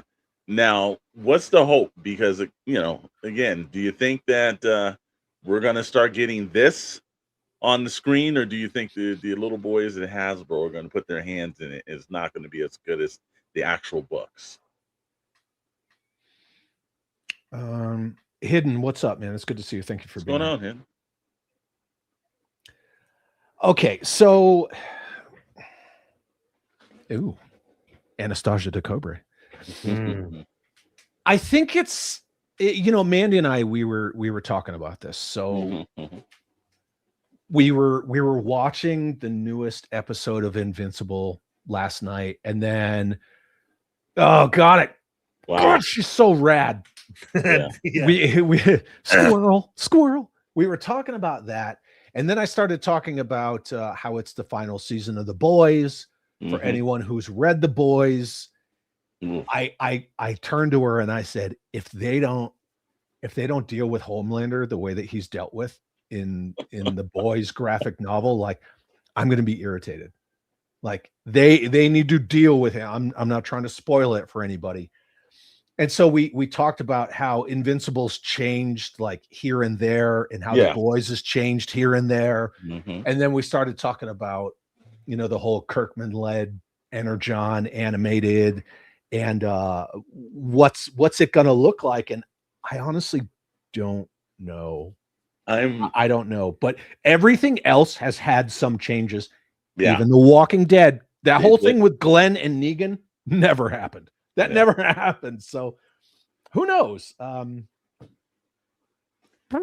You're almost nervous anticipating it, because they've got an opportunity rarely. And if they even do this in the same vein as Invincible, which let me get see, I saw that Prime has Megatron's arm.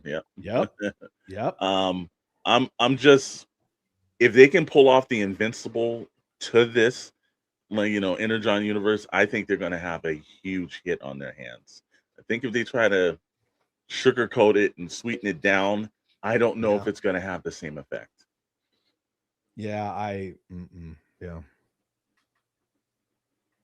Maggie and Megan? Who's Maggie and Megan?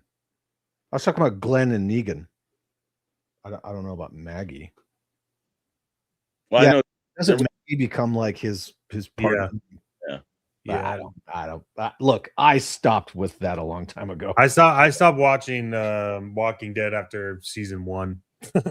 But in the comics, Negan does not Glenn. No, that never happened in the comics. So that's what I'm talking about. I'm talking about how Kirkman has this way of changing things from print to film. Whatever you want to call it. To give him credit on that one, that might not even have been his decision, because while he is an executive producer, to give you those titles just at hand, though. But a lot of times, you know, they make the changes because they think that season's going to work and your character should do this, you know. Yeah, there are characters that are already. Is that all right? Well, we just ran through that one. I think I saw the 3D print Optimus Prime and Megatrons. That's all right. It's all right. It's all right. It's all right. I think it's already dead that they can't do in the boys ending. Okay. All right. Yeah, that's true. I have not started season 5 yet. Overall, Nico, I'm really just talking about the way that they deal with.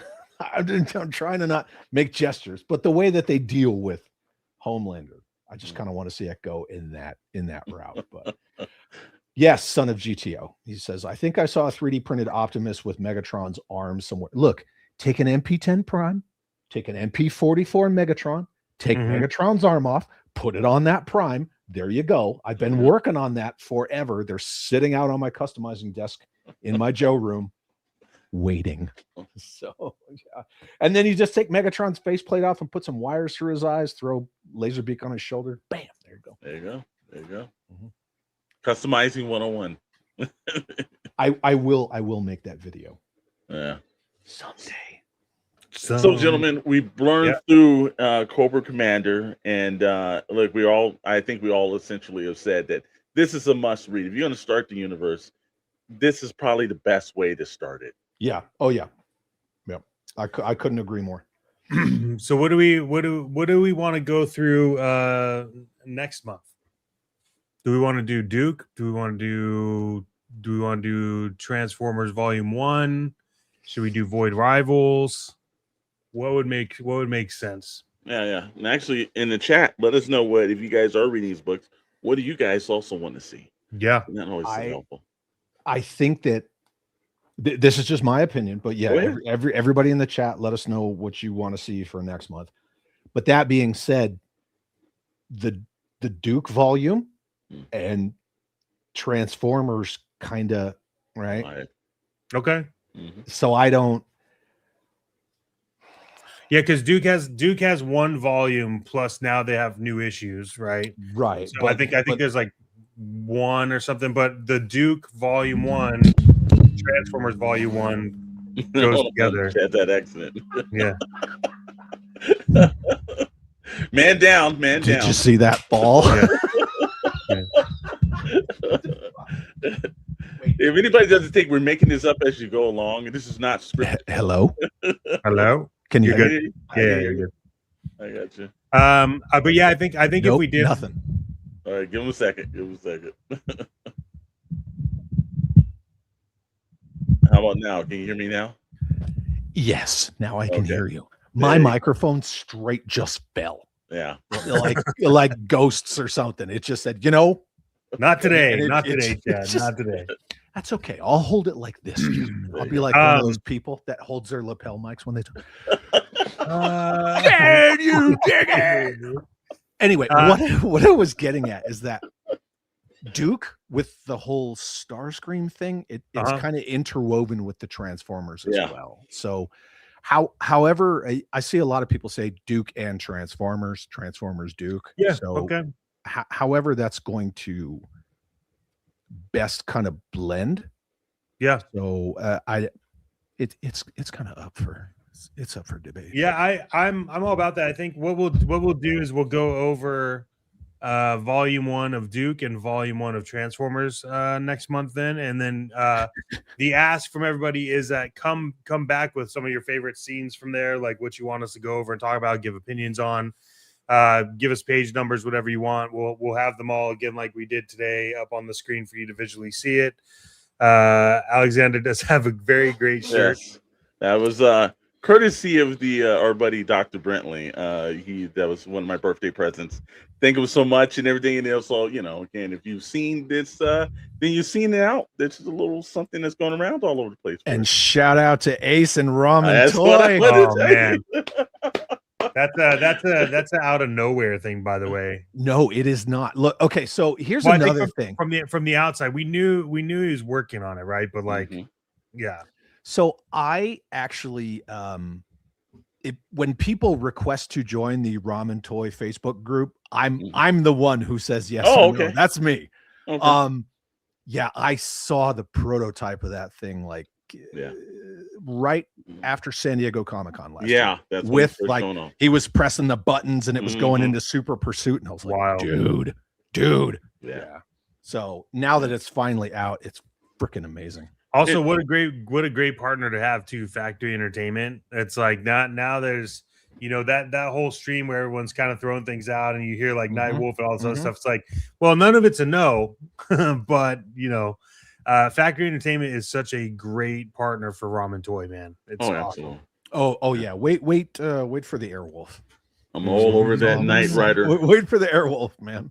And the Bandit Trans Am still okay. All right. We got a point. Which I heard a story about Airwolf, and I don't know if it's true, but I've always in my head thought it was funny. But the helicopter they use for Airwolf is actually really slow. Not only that actual helicopter itself, after Airwolf was canceled, it was bought and turned into an air ambulance, and then it crashed. Yeah. Sadly, it killed everybody. But it did crash. It's gone. So, well, I'll tell you, everybody was excited about that. Ace is a very good guy. We always love him and everything. But this is the thing; it was a win, and I will tell people out here: if somebody stays silent too long, if you don't hear anything from them, then I've got to take a lost kind of like throwback to John Locke, where he's working. Yeah. Commander Wolf says, I'm pissed that I backed the 1/10 scale kit from Tomy. Yes. Wish I had known about the ramen one. Yeah. Sorry. When I first saw Tommy, I thought, did they kind of up Ace and he won't get a chance to do this? And then, Ace hits us and says, hey, man, this is coming. And nailed it. Hey. Hi. Hi, there. Everybody. Happy Hello. Saturday. My mic Happy fell. Saturday. Oh, Thank did you for it joining us. Fell right off. Oh, like it broke? Does your dog want to say hi? Yeah, she does. No, she doesn't. Okay. Come on. Right here. Come on. Please. I don't know. See. Come here. Say hi. No. Sure. Is that the one that barked earlier? Yeah, the Malinois. Yeah. Yeah, she's awesome. She's savage. No. She looks pretty savage. Ask Jeffy in the chat. Jeffy knows all about my dog. Everybody's saying hi to you, ma'am. Hi. Say hi to everybody in the chat. Yes, they're saying hi to Odie too. Yeah, whatever. Look, Commander Wolf, I'm sorry, as you were. Not Cody, Wolf, my bad. One thing I'm going to tell you, dude, if you want to know if a toy's coming out, ask either one of these two, and if they don't know, pop into one of my chats and ask me. Yes. And I won't tell you yes or no, but I'll say, maybe hold off. Yeah. And I think we'll always refer like we know a guy, but I know a guy who knows a guy. Yeah, Justin, I had a German Shepherd when I was a child as well. He was all white, an all white German Shepherd. All right, so yeah, fucking broken ass microphone. I know. I'm gonna make a suggestion that all your shows are like that. Just like, hold the mic. I could. Hendo calls my Malinois a napalm Chihuahua. Okay. Yeah, I guess that's kind of fitting. I mean, they're basically not the same size, so it makes sense. I'm doing great. Thank you. Look, hey, the first rule of technology, kids, is that it fails. Hey, man, it's gonna happen to go with it and everything else like that. Again, like I said, he's just what Chad has to do this. He's not one of those douchebags with a lapel walking around in the middle of like Universal Studios doing it though. Yeah, fuck you.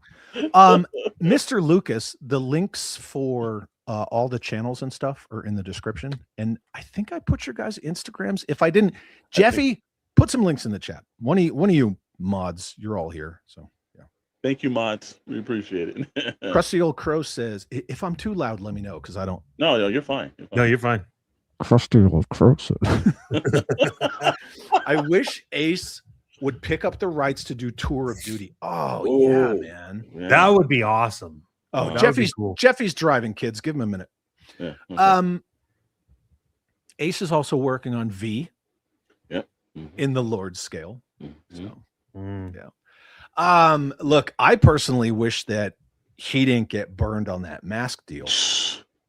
I mean, we would have such a better line right now. It would have been 118 scale. Yeah, I have one of them, and it's like, yeah, this is what it should be. Like, this is top notch. So, and I remember we were having a lunch with Ace in L.A., and we were down just having a conversation with him, and he was saying, like, yeah, I think that the M.A.S.K thing, and I'm like, bro, if they don't, I don't know, I don't see anyone logical that's not giving you that license, because you're killing it right now, and I think you're working. And then I heard the little subject and said, wait a minute, those guys that all their stuff is usually at Ross? No. Oh, it broke. Yeah, it slid off. That's Well, there you go. So, like, ladies and gentlemen, we'll do the It's Chad Mike fun. I got it. I'm fixing it. Just keep talking. There you go.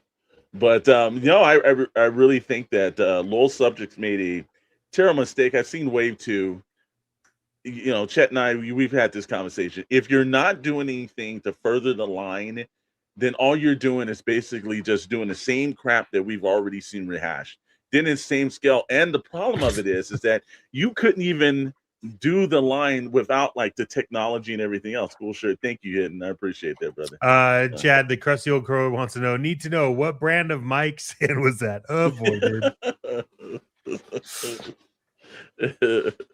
But it's one of those things where I've heard, like, before we were thinking about purchasing it, then we started hearing people, all the QC, like, guys, like, I took it out the box and it was like the spring was already broken out of the box, and, like, people were talking about it snapping and all these things, and I'm like, so how did they? And this is kind of like the Iron Man, where it's like Tony Stark was in the cave. Well, in the 80s, they made this thing and they did it right, and those toys are still functional and working. And it's new age, new technology. Things are supposed to be better, and you still can't get this right. Hey, there you go. There you go. Hey, he made it. There you go. Yeah, well, we were having the conversation with Ace about it too, and Ace was like, well, the difference is that, Loyal Subjects is reverse engineering it, and I'm just building it. And when you reverse engineer it, you can't make it work the right way. Yeah. Cheap nowadays. I had pre-ordered Rhino, that whole whatever it was, the San Diego Comic-Con exclusive one, and then I started seeing everybody get them, and I was like, I have the real thing with everything in that pack, and so there's no desire for me to buy it if it's going to fall apart like that. You're talking about the black and gold one? No. They did the one that came with T-Bob. It came with a T-Bob. Oh yeah. Yeah. And so I was like, well, now I don't have a problem buying anything that Ace makes because it's a different size and it works. Name. Yeah, Hal says point about that. Whole subject's only a name. Yeah, Son of GTO says a friend wants me to buy the Loyal Subject M.A.S.K stuff, and I keep telling him you don't want it. No. Look, I always share my personal opinion, and my personal opinion is if you like M.A.S.K so much, this is just me. This is one guy's opinion. One, why don't you already have it? Mm-hmm. Right. And two, if you're so into it, just get the OG shit. Yeah. Just go to any local show, track it down, and actually you're going to enjoy it a little bit more because it's all about the hunt of it. And I remember when Mr. Max used to live in Georgia, and I was out here, and he was looking for more M.A.S.K. And there's a place out here called the Retro Store in Temecula, California. And I just so happened they came across my Instagram, and I saw that they had some pretty clean M.A.S.K stuff. So I walked in the store, and I'm telling them, like, all right, there's a good chance I know a guy. He's probably going to buy all this stuff. And the guy looks at, yeah, sure. Come on, man. I'm like, no. If it's good, if it's clean, he's probably going to buy it all. And I think you got the cleanest Rhino, I think Outlaw, and a couple other things. And I literally bought everything he said he had. I bought. Yeah. And I was like, yeah, man, just hold it for me. And then I'll get it when I move back to California. But it was like the Rhino that I have looks like it was never used. Yeah. Right. So it's like, and I think Commander Bly brings up a good point. He has the Loyal Subjects Condor and there's no complaints. And that's the thing is, like, it's not really, the issue isn't really with the smaller pieces. It's when they get into the bigger ones that, like, the bigger ones tend to fall apart. The one thing I will say that I do like about Loyal Subjects, and I wish that they would do them on card, is I like the figures and the things they added to the mask. I think that's cool. I wish they would add like come out with like carded figures, but outside of that, I have no desire to buy them. I'm trying to highlight other. Thank you. I'm trying to highlight other chats, right? But I just got this hand done. There you go. And the dog, like, she just smells it and she wants to like put her face all over it. And I'm like, get off my freaking hand, man. You could take. I'll take over a chat. You can. No, it's pet the dog. It's all good. Oh, she needs to go away. I like this comment. New remade toys are like rebooted remake movies. Originals are always better. Why remake it? Exactly. Yeah. I give you that, man. Absolutely true. I understand there's always going to be extenuating circumstances. Like, I think that Mattel doing a new Eternia was cool. Yes. Because the old one, I mean, the tracks are super brittle. I always said Hasbro should do a new Defiant because the old one, like, it literally buckles under its own weight. My tracks are like, they're just bowing out. It's a very heavy toy, but you can still get the original Eternia if you want it, you know. But I just them coming out with those mass toys with the QC issues is not. It's just not a good look. Yeah. And for me, again, if you're gonna, don't just do what's done before. Do some of the unproduced vehicles. Add to the line a little bit more. Okay. I'm still sore Vala couldn't lock down Exo Squad. Yeah. Here on topic, Jim Largo says it will be interesting to see how Miles Mayhem uses Energon and Transformers tech to create mass vehicles. Do you guys want to? Anybody want to? Hey, issue 20 of G.I. Joe. You might want to just pick up that issue because you'll start to discover that General Hawk and Miles Mayhem, they freaking. If you guys liked seeing Cobra Commander and Nemesis Immortal like face to face and their little freaking like size comparing standoff, wait till you see Miles Mayhem and General Flag. Oh, that was so good. Textbook military efficient. Oh God.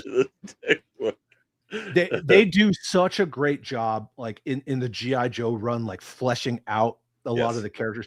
Yeah, General Flag, like he was important in the original Marvel run, you know, and then he got gone, you know, somebody deleted him, and then he had an aircraft carrier named after him. But in the Energon universe, he has a lot more to do, and his relationship with Miles Mayhem is really getting fleshed out. And I'm gonna tell you this too, just on the atmosphere. If you watch Rise of the Beast, Transformers, it almost, now you can see it segue. Like if you just had a competent producer that ran that franchise, you could actually see it working. Yep. You know, but you know, this might not happen. So I will show one thing that I think sums up General Flag and Miles Mayhem. There it is. Sir Green, what's up, man? Good to see you. Yeah, welcome in, brother. The Shadow Watch, Green Lantern, Underground, yelling at each other, and then General Flag just shuts him up. You feel that? It's so good. It works right in. And Flag just rocks him. Yeah. I freaking love Flag. Yeah, he's so good. He's so good in that. It gets even better, man. The way that they're integrating all of the Energon into M.A.S.K and what they're actually doing in this. This issue, the issue that will kind of give you a big understanding of like what that is issue 27 of Transformers Unijon. Yeah.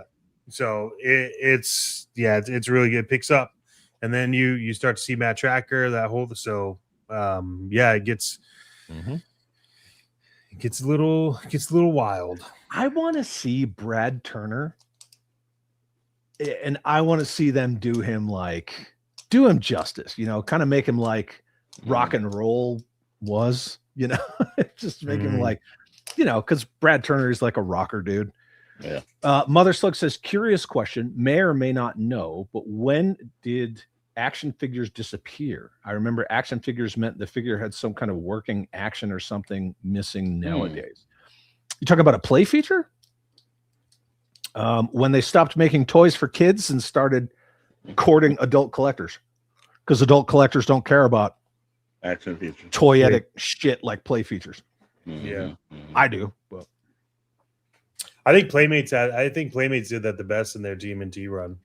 You had like the pizza shooters, you had like basketball throwing, everything you can think of. Well, yeah, and Joe had like water shooting stuff, especially with like Eco Warriors and things like that. And then you had the supersonic fighters.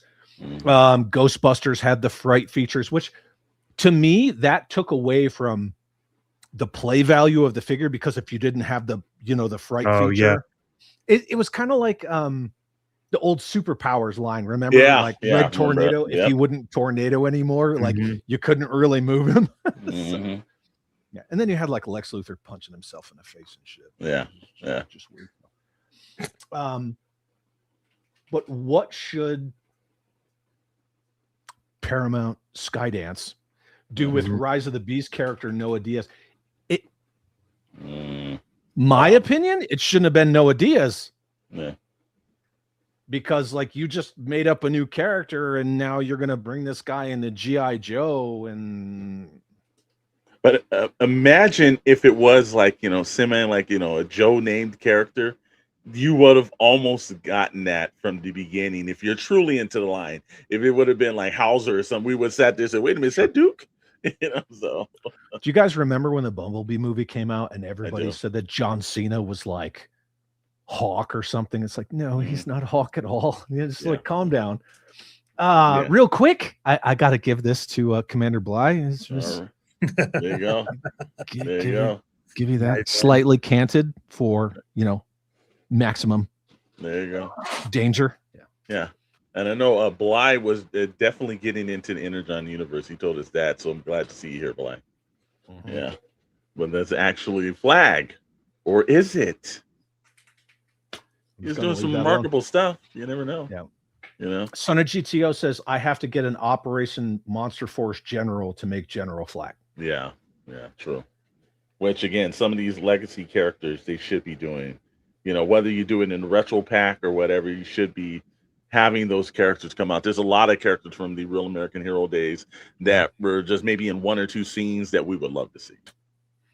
Yeah, I took a Class A suited officer from Marauder Gun Runners, and that's how I made my modern General Flag. Yeah. Commander Bly says, I'm glad to see the gimmicks are gone personally. Yeah, see, there you go. Sure. But here's the thing.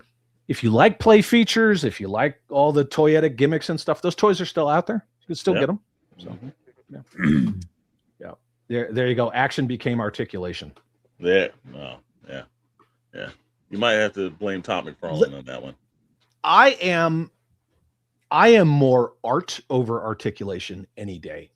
I want to see like good sculpts, good paint apps more than I want to see like all these different shoulder cups so they can, do weird articulation stuff. Because to me, it once you start taking away from the anatomically correct visage of a figure, it was like, oh, every figure needs to have butterfly elbows and knees. It's like your arm doesn't bend like that. Like your arm bends like this, in like a V. It doesn't bend, right angle.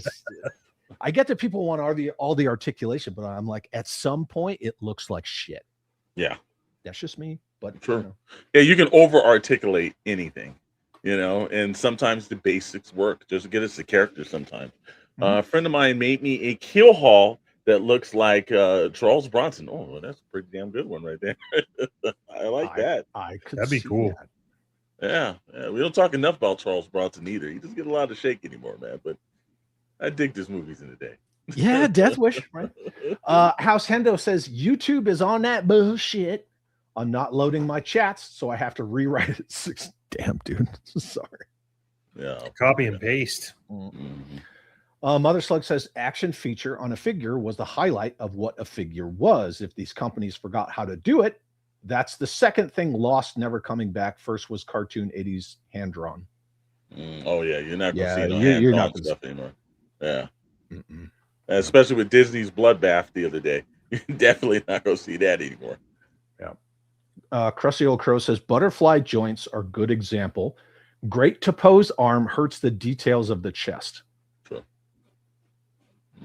Again, you can over articulate anything if you get enough time and effort and everything. Oh, I'd love to put them in this pose, but does that work really? You know. And then Sir Green Lantern says, agreed, careful. It's an inconvenient truth that figures are wanted first for looks. Sure. And I've always been a fan of there's a flavor out there for everybody. You know, I have the original Tonka Go Bits. You know, that I'm not looking at Bike Robo, I'm looking at Psy-Kill, but then I also have the 9-inch Revenge of Kronos with the magnetic faceplates and all the blast effects. Like, yeah, I mean, if you want it, it's out there. That's why I'm a huge advocate of mom and pop brick and mortar collectible toy stores. Absolutely. You can find modern shit. Hopefully they got vintage shit. They got, you know, different flavors for everybody. But, James Lucas says, I wish classified sci-fi had better articulation. I can't get him to hold his weapon with both hands. Yeah. I've heard both that he can and he can't. So yeah, I usually there's a couple of classified characters it's hard to actually do that on too. Some over articulated and some just work perfectly. So I don't know if that's a quality issue or I have the original 80s Real American Hero sci-fi. I always loved him as a kid. Granted, Flash will always be my first laser trooper. And I have the 30th anniversary / Pursuit of Cobra sci-fi. Shout out to Daryl DePriest and Bobby Valla for that, because that figure is perfect. Yeah. He's freaking perfect.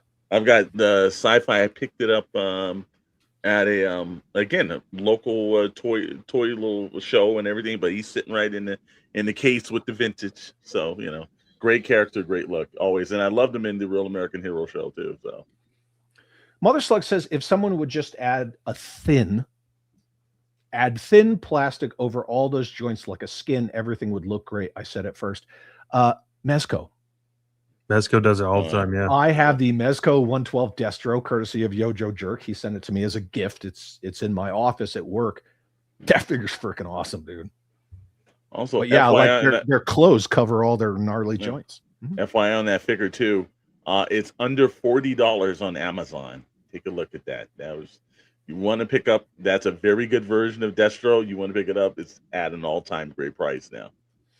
What do you guys think about this hot take from Crusty Old Crow? I want Micronauts back. Hey, speaking of 80s G.I. Joe, I feel like that market is there waiting, and maybe Energon Universe can make it happen. Don't count them out. Maybe. Do not count them out. Maybe. but Super 7's doing Micronauts at the moment, right? Or whatever the reaction kind of, you know, who freaking knows? They're attempting to put plastic on the market and call it. But we talked about this a month ago on the first episode. You know, when do you cross that invisible line of death where it's just too much? When Energon just becomes the kitchen sink. You know, bringing M.A.S.K in, well, that makes sense because their vehicles transform, right? Yeah. So that kind of makes sense. But when do you hit that like revolution thing where it's like, why is Rom here? You know what I mean? Or like there's some weird shit like, okay, there's a visionary now. So I don't visionary. I think that some stuff makes sense because it has to fall into Energon. That's why it's called the Energon Universe. But that's a good thing about like Robert Kirkman being like the steward of this. I think there's a level of a pushback. We're not going to just do something that you think is great that was put into an actual book. It needs to make sense for the story, why we do it. Reza Kai says, I add heat shrink tubing over the joint sometimes on my 1/18 scale vintage collection Star Wars figures. Okay. It works so. Right. The M.A.S.K Destro smiling face is scary. Yeah, It is. It is. I didn't use that bullshit. All right, gentlemen. Well, like I said again, any other points and questions and everything? Anything else that we want to hit, or should we start saving things for episode 3? Yeah, we're gonna need to keep some stuff in the bank for episode 3. Who got Exo Squad? I never owned Hasbro that. owns Exo Squad. Yeah. Because Hasbro swallowed everything up. Dude, so much stuff. That or Mattel, either one. You know who's got Exo Squad? I got Exo Squad because I fucking love Exo Squad. I got all that shit. Sam Newsman, what is up? The most trusted puppet in media. Playmates. What's going on, Sam? Does Playmates? Hold on, I need to check that. I need to fact check this. Let me check. I don't know, man. Jeff might actually got a pulse on the finger on that one, man. I don't know. Jeffy's sly. Is the Hiss a transformer?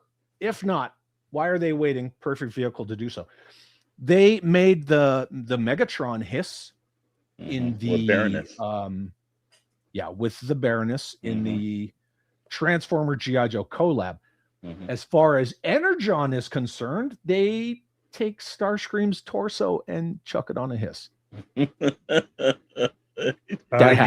Universal Studios owns all the rights to everything regarding Exo Squad. Weird.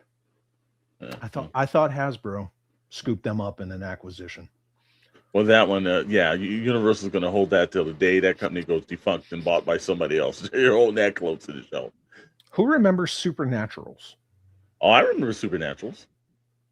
Yeah. Great line. Oh, okay, hold on. So Playmates designed and marketed the original figures. Then there was Replay Toys, and then there's rumors that Nacelle has it now. Nacelle. There you go. Okay. All right. Old Brian there. Universal still owns Playmates. I was right. I was right. Look at me. I'm fucking right. You know what? You know what? You get Jeff. You're gonna get this, Jeff.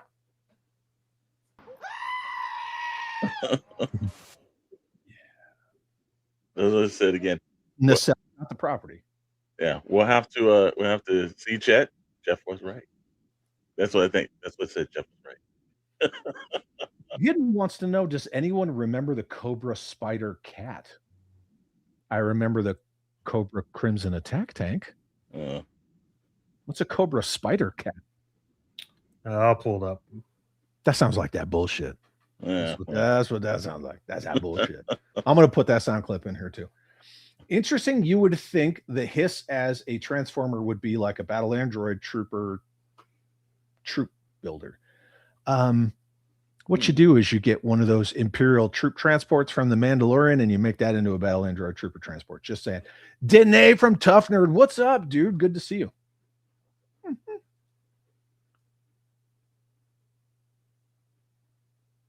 Oh, that's custom. Yeah, it's just a okay. Okay. All right. It's a Pursuit of Cobra retaliation Hiss.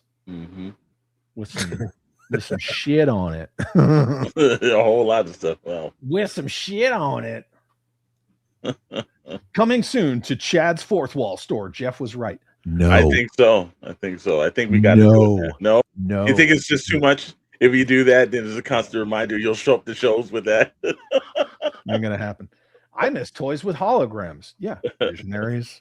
Give them some time. The old Secret Wars. Regulars. Joy Toy needs Exo Squad. Oh, that'd be great. You know, Acid Rain makes amazing mech figures. If you guys want mechs, Acid Rain is insane. I can't. I have the Joy Toy mech phase, but I use them as like displays for my figures because they're great. They're modular.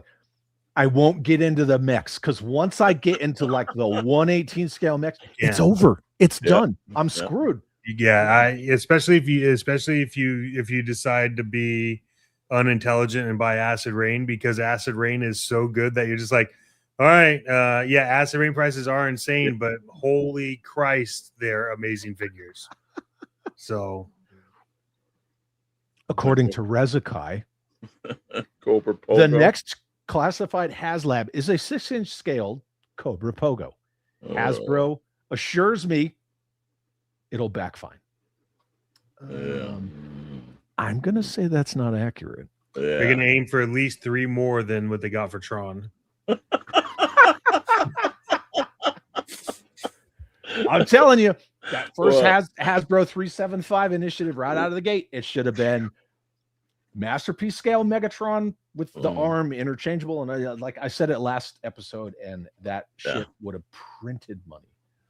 Yeah, I don't know. They're going down a slippery slope with that Tron thing. I know they're trying to make it happen, but I don't think it's going to happen well for them. Yeah.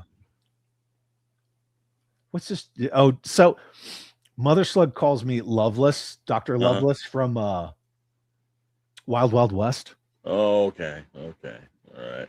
No. Yeah. Pogo is a no-go. Look, it was great as the Invader. Yeah. It works great as a space vehicle. As a ground combat vehicle, it sucks. Hendo says, got some dope 118 mechs in the stash. I can't. I can't. Yeah. Son of GTO asked about if Acid Rain is going to do mech suit in 6-inch. So the 2 figures they just released recently, I got, and one of the guys comes with an external mech suit that you could take off. So like a power armor, right? Yeah, it's like an exoskeleton. It snaps onto him, and it's extremely articulates with the figure and everything. So it's kind of wild. Gotcha. Andy Can't Spell says gonna have to catch a replay doing that work thing. Thanks for coming in, Andy. Appreciate it. That's a really well spelled out. I was thinking the same thing and everything. I don't know who told him that because he's spelling fine. Andy, you can spell just fine. Don't let anyone tell you otherwise. Hey, we had almost 80 people. I saw things. We had almost 80. Thanks for everybody coming in and everything. That's the thing. Again, want to advocate if you're in your area and there is a local comic book store, please go to your local comic book stores if you can. We understand certain places there aren't, but if you do, walk in, pick up trade paperbacks, spend your money there. If you're getting new issues, if you can only do it digital, fine. We want you to read what you want to do, but we're advocating that. And also, like Chad said too, if you want some stuff, go back to mom and pop. Some of these great little toy stores, pick up some of these items. You want the true mask, you can go get the true mask. If you want to get some vintage Joes, then there's a lot of great shows that's popping up. I know we've got the SoCal Joe show, but you've got one where you're doing a swap meet at, right, Chet? Yeah, DFW GI Joe show. It's coming up here in a couple of weeks. Yeah. So what's this swap meet entail? Is there like rules or regulations? You only bring Joe and Action Force, or no? It's any and everything. Superpowers, McFarlane, like whatever. If you want to bring stuff to trade with other people, just bring whatever you want. The rule that was kind of loosely set up, hang on one sec, Chet, was that like one tote or one box, because some people were coming from the showroom floor with like tons of shit. So yeah. Sorry, do you allow Super 7? Yeah, I have a whole tote of reaction figures I think people are really going to enjoy. Yeah, absolutely. Whatever. It's all well and good. Here's a question for you guys. Okay. Yeah. I would feel remiss if we didn't hit this question, because everybody, like, I want to see everyone say stuff, right? That's why I'm always behind on the chat. How should Skybound handle Iron Claw, Action Man, and Sergeant Savage? What do you guys all right. I'll give mine, because the Hidden and I've had deep convention conversations when I've seen them. Sergeant Savage, I don't know if they're going to risk Sergeant Savage, since he's basically a little bit of Steve Rogers. I don't know if you're going to see that character again. Action Man, I do think they should actually, bring him into the fold somehow. Iron Claw is, I think you got another fraction that I think you can do. And look, at one point, I think they need to throw some throwback comics to the original Adventure team. So I would love to see, like, the Energon Universe Joe in different eras. So, but Sergeant Savage, I don't know. I think that's a slippery slope that they get into with that character. That's my opinion. You gentlemen? Chet? I honestly don't know if I've really thought about this, but I I would agree with Sergeant Savage, very much so, but I haven't really put a lot of thought into it. I mean, I don't. There's no reason why I would think about it if they're not going to think about it. But you know, we'll see. They have a lot of stuff they need to work through that they can work on, bring to life, fix, update, do whatever they need to do. And I think they should focus on some IPs that are probably have potential to make the money. I don't know. I don't really sit anywhere on this fence. So. The thing about Sergeant Savage is it was a love letter between Kubert and Kirk Bazigian because of the whole. There were rumors that Arnold Schwarzenegger had signed on to a Sergeant Rock movie, and they wanted to beat them to the punch. That's when Hasbro was willing to take risks and do all the stuff. Sergeant Savage was pretty much murdered by Ginger Kent and Alan Hassenfeld in 1994 with everything else that was G.I. Joe.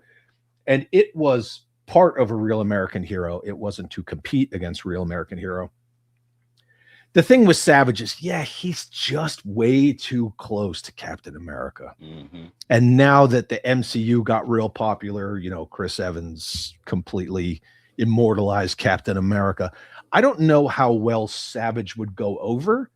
Mm-hmm. And, G.I. Joe Extreme just killed Sergeant Savage. Like what they did to him in Extreme was unforgivable. Worse than Lowlight version 3. And do I think that Kirkman and his team are adept enough to incorporate Savage? Yeah. Yeah. Oh, yeah. But I think you would have to make it something like the Screaming Eagles is a sub team, just like Night Force with Beachhead and Flint and all of them. Once we start getting into the Joe part of Energon, I think they could do it. But I don't think you can do the whole super soldier thing. I think you would have to leave the whole everything that was borrowed from Captain America needs to just stay out of it. Yeah. I think you could do Savage, but you would have to change him enough. Yeah. That's just my thoughts on that. Iron Claw, he would kind of have to come with, but Action Man, I don't know. Because then this is that whole invisible line of death conversation. When is too much? Because then you're like, oh, well, then where's Adventure Team? Oh, fucking A. Like, and then it's just, no, you get in the whole Masters of the Universe snout spout shit. I just, see, look. I knew right there. I knew. No. Yeah, and see, that would be cool if they incorporated Savage but made it in the past. Yeah, I think that's. I don't know how they could do that. They could bring him in as like he was in a frozen bunker inside Energon Universe. So they could technically Cobra Law had him in stasis from World War II. Yeah, I mean that's what I'm saying is like if they wanted to, they could do that. They could say that he is like probably like a mentor to Duke, maybe, or I don't know where they would. I don't know where they play it, but if they wanted to bring him into it, the Energon Universe would probably be the most ideal situation. And you again playing off of frozen bunker something, I don't know. I mean, there's a lot of ways that they could. I would leave the Captain America shit out of it. Yeah. That's all I'm saying. One comment, one question, and then we can start wrapping it up. Look, I got to give this dude props. Bear 11 Charlie. He has been slowly but surely collecting all of the vintage Battlestar Galactica shit. And anytime he would get a new figure, he would send me a picture. I'm like, dude, yeah man, come on. Because those smaller lines, like you can complete it. Not that hard. House Hendo says, I'm still interested in those 1/18 scale Action Force. A certain guy who runs a certain toy company and I had a conversation about that just yesterday. And I'm going to leave it at that. Yeah. You know a guy? You know a guy, or is it a trust me, bro? No. What do you think? Yeah, there's two different ones. I think this one's a guy because it's definitely not a trust me, bro. That is not a trust me, bro. No, Yeah. I had a conversation with a certain dude about this. We just got to clarify. There's trust me bros and I know a guy. So two different stories. Here. It's usually not a trust me, bro. No. Yeah, Yeah, thank God. A lot of people like to say I'm full of trust me bros, but that's fine. Yeah. James Lucas says, anyone know a good place online to get digital G.I. Joe Skybound comics? This would be in Mr. Maddox square right here, sir. You should look and see if they have it. If they have like, hey, why am I so jacking? No, we can. You can see. There's usually some subscription based stuff you can sign up for. You can buy them. You can buy them digitally. I think Skybound has their own app. Actually, I think too. Also, is Neon Ichiban? Do Yeah, they have Skybound that's there? I think over as well, right? I think Neon Ichabod. So for people that don't know, Neon Ichabod is the guys that created Comixology. Yeah, Comixology. They started Neon Ichabod, and it's actually really good. I don't know if they have it on there yet though. But yeah, I would just check Skybound to see if they have anything digitally. There you go. From Amazon. Yep. Yeah. very many ways. There's very rarely the way. Yeah. Big fan of that statement. K-Mac, it's good to see you, my dude. This is going to be our bookend. This is going to be the end of today's stream, and then we'll see you all in a month. Yeah.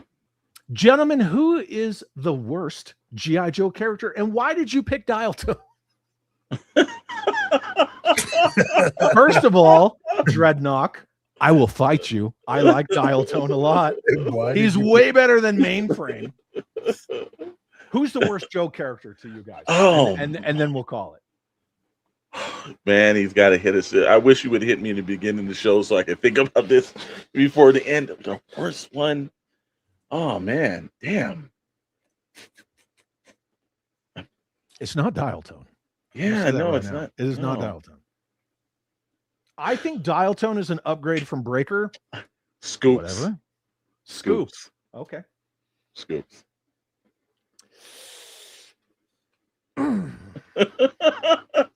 That's such that face on that one. The sculpt of the figure is amazing. The colors are freaking stupid, and to call a flame trooper ice cream soldier is retarded. But when they did him in green and black, he was freaking awesome. I literally was gonna say ice cream soldier, but thank God now. Banzai. Yeah. Yeah. Oh, I'm gonna say Super Joe. Super Joe. What about DJ? No. Look, there's a lot that aren't stellar. No, Firefly's not Joe. He's a Cobra saboteur. We got asked Come on, Joe. man. Yeah, we got to ask Joe. Somebody mentioned Dial Tone. You could do. You could say Captain Gridiron, maybe. I guess. How many figures of Captain Gridiron did they make? Look at fucking Sundown. Dreadnok is hitting the cold, bro. Well, it hasn't even came out yet. It's still shit. It's still shit. Come on, that thing is shit. That's like you take a little Brave Star and you take the little Cops and you take the little Marvel Legends and you. It's like Dreadnok. He just left. He just left Marvel. Can you give him 2 weeks before you do something like this? I like Night Force Psycho. Yeah. Psychological warfare is it's Star Brigade. Everyone get bent. Wow, going real hard actually, in the Sigma 6 cartoon, actually, Firefly was a Joe that went to the dark side. Thank you. There you go. Okay, well, you could say Sigma 6 good guy Firefly. You could, there you go. There you could expand on it. It does. You could expand. Yeah, I'm gonna say Super Joe. Okay. All right. So we got Scoops from the Deke era, Super Joe, and Mr. Max still thinking about that. What did you say, DJ? No, I was gonna say ice cream soldier. You're pushing that DJ shit. Yeah, I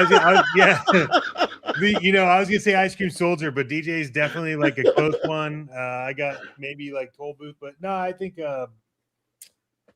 man, Steel Brigade. Mother Slugs hitting it hard with barbecue or shipwreck, I will say. Steel Brigade? Wow. No. Wow. Fucking Jeffy said Snake Eyes. Mm.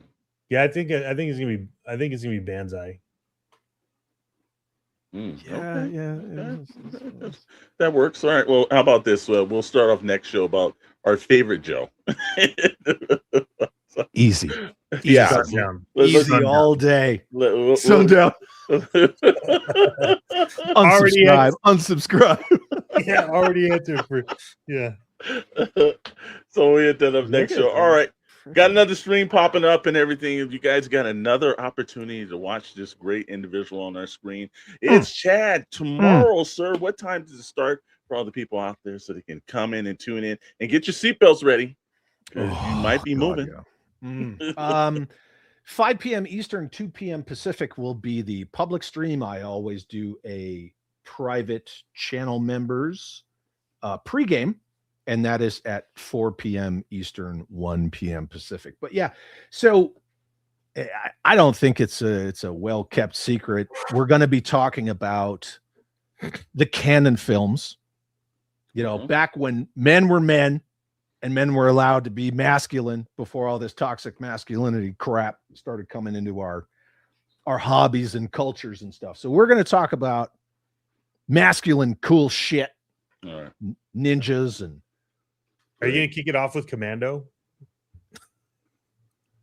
Commando is not canon. I know. So no, I'm not.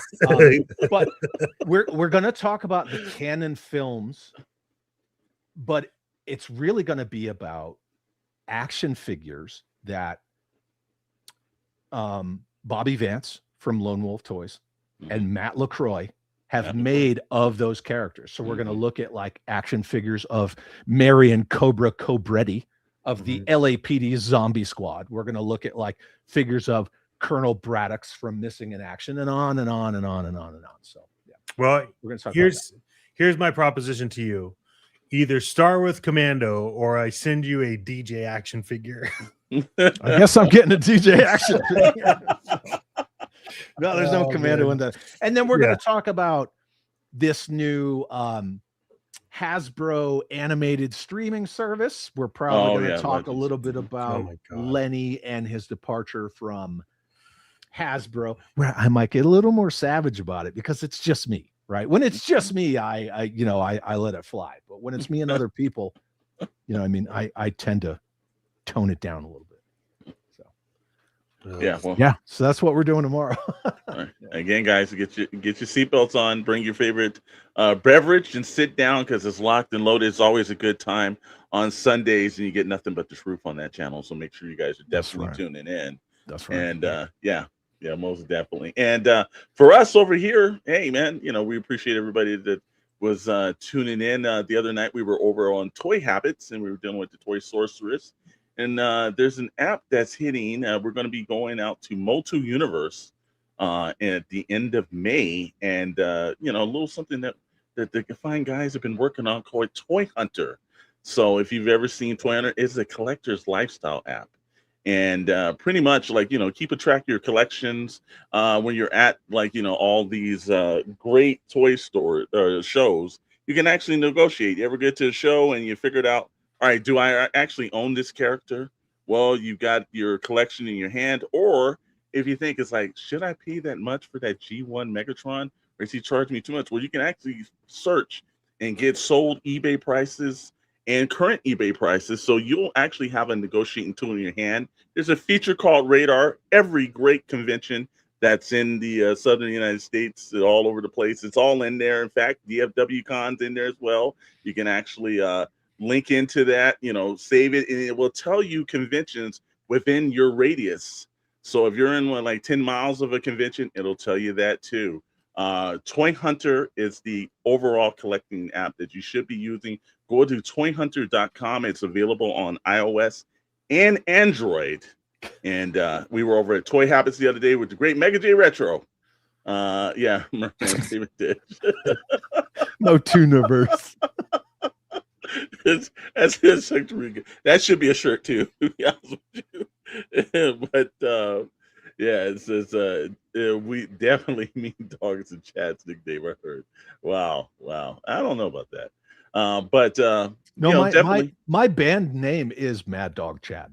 Oh, okay, well, there you go. We got it. There's a whole long story as to why, but yeah, that was cool. You guys got to hang out with the Toy Habits folks. They're always freaking awesome. I talk to Michael not as regularly as I like to. We like to play phone tag, but yeah, no, he went to WrestleMania.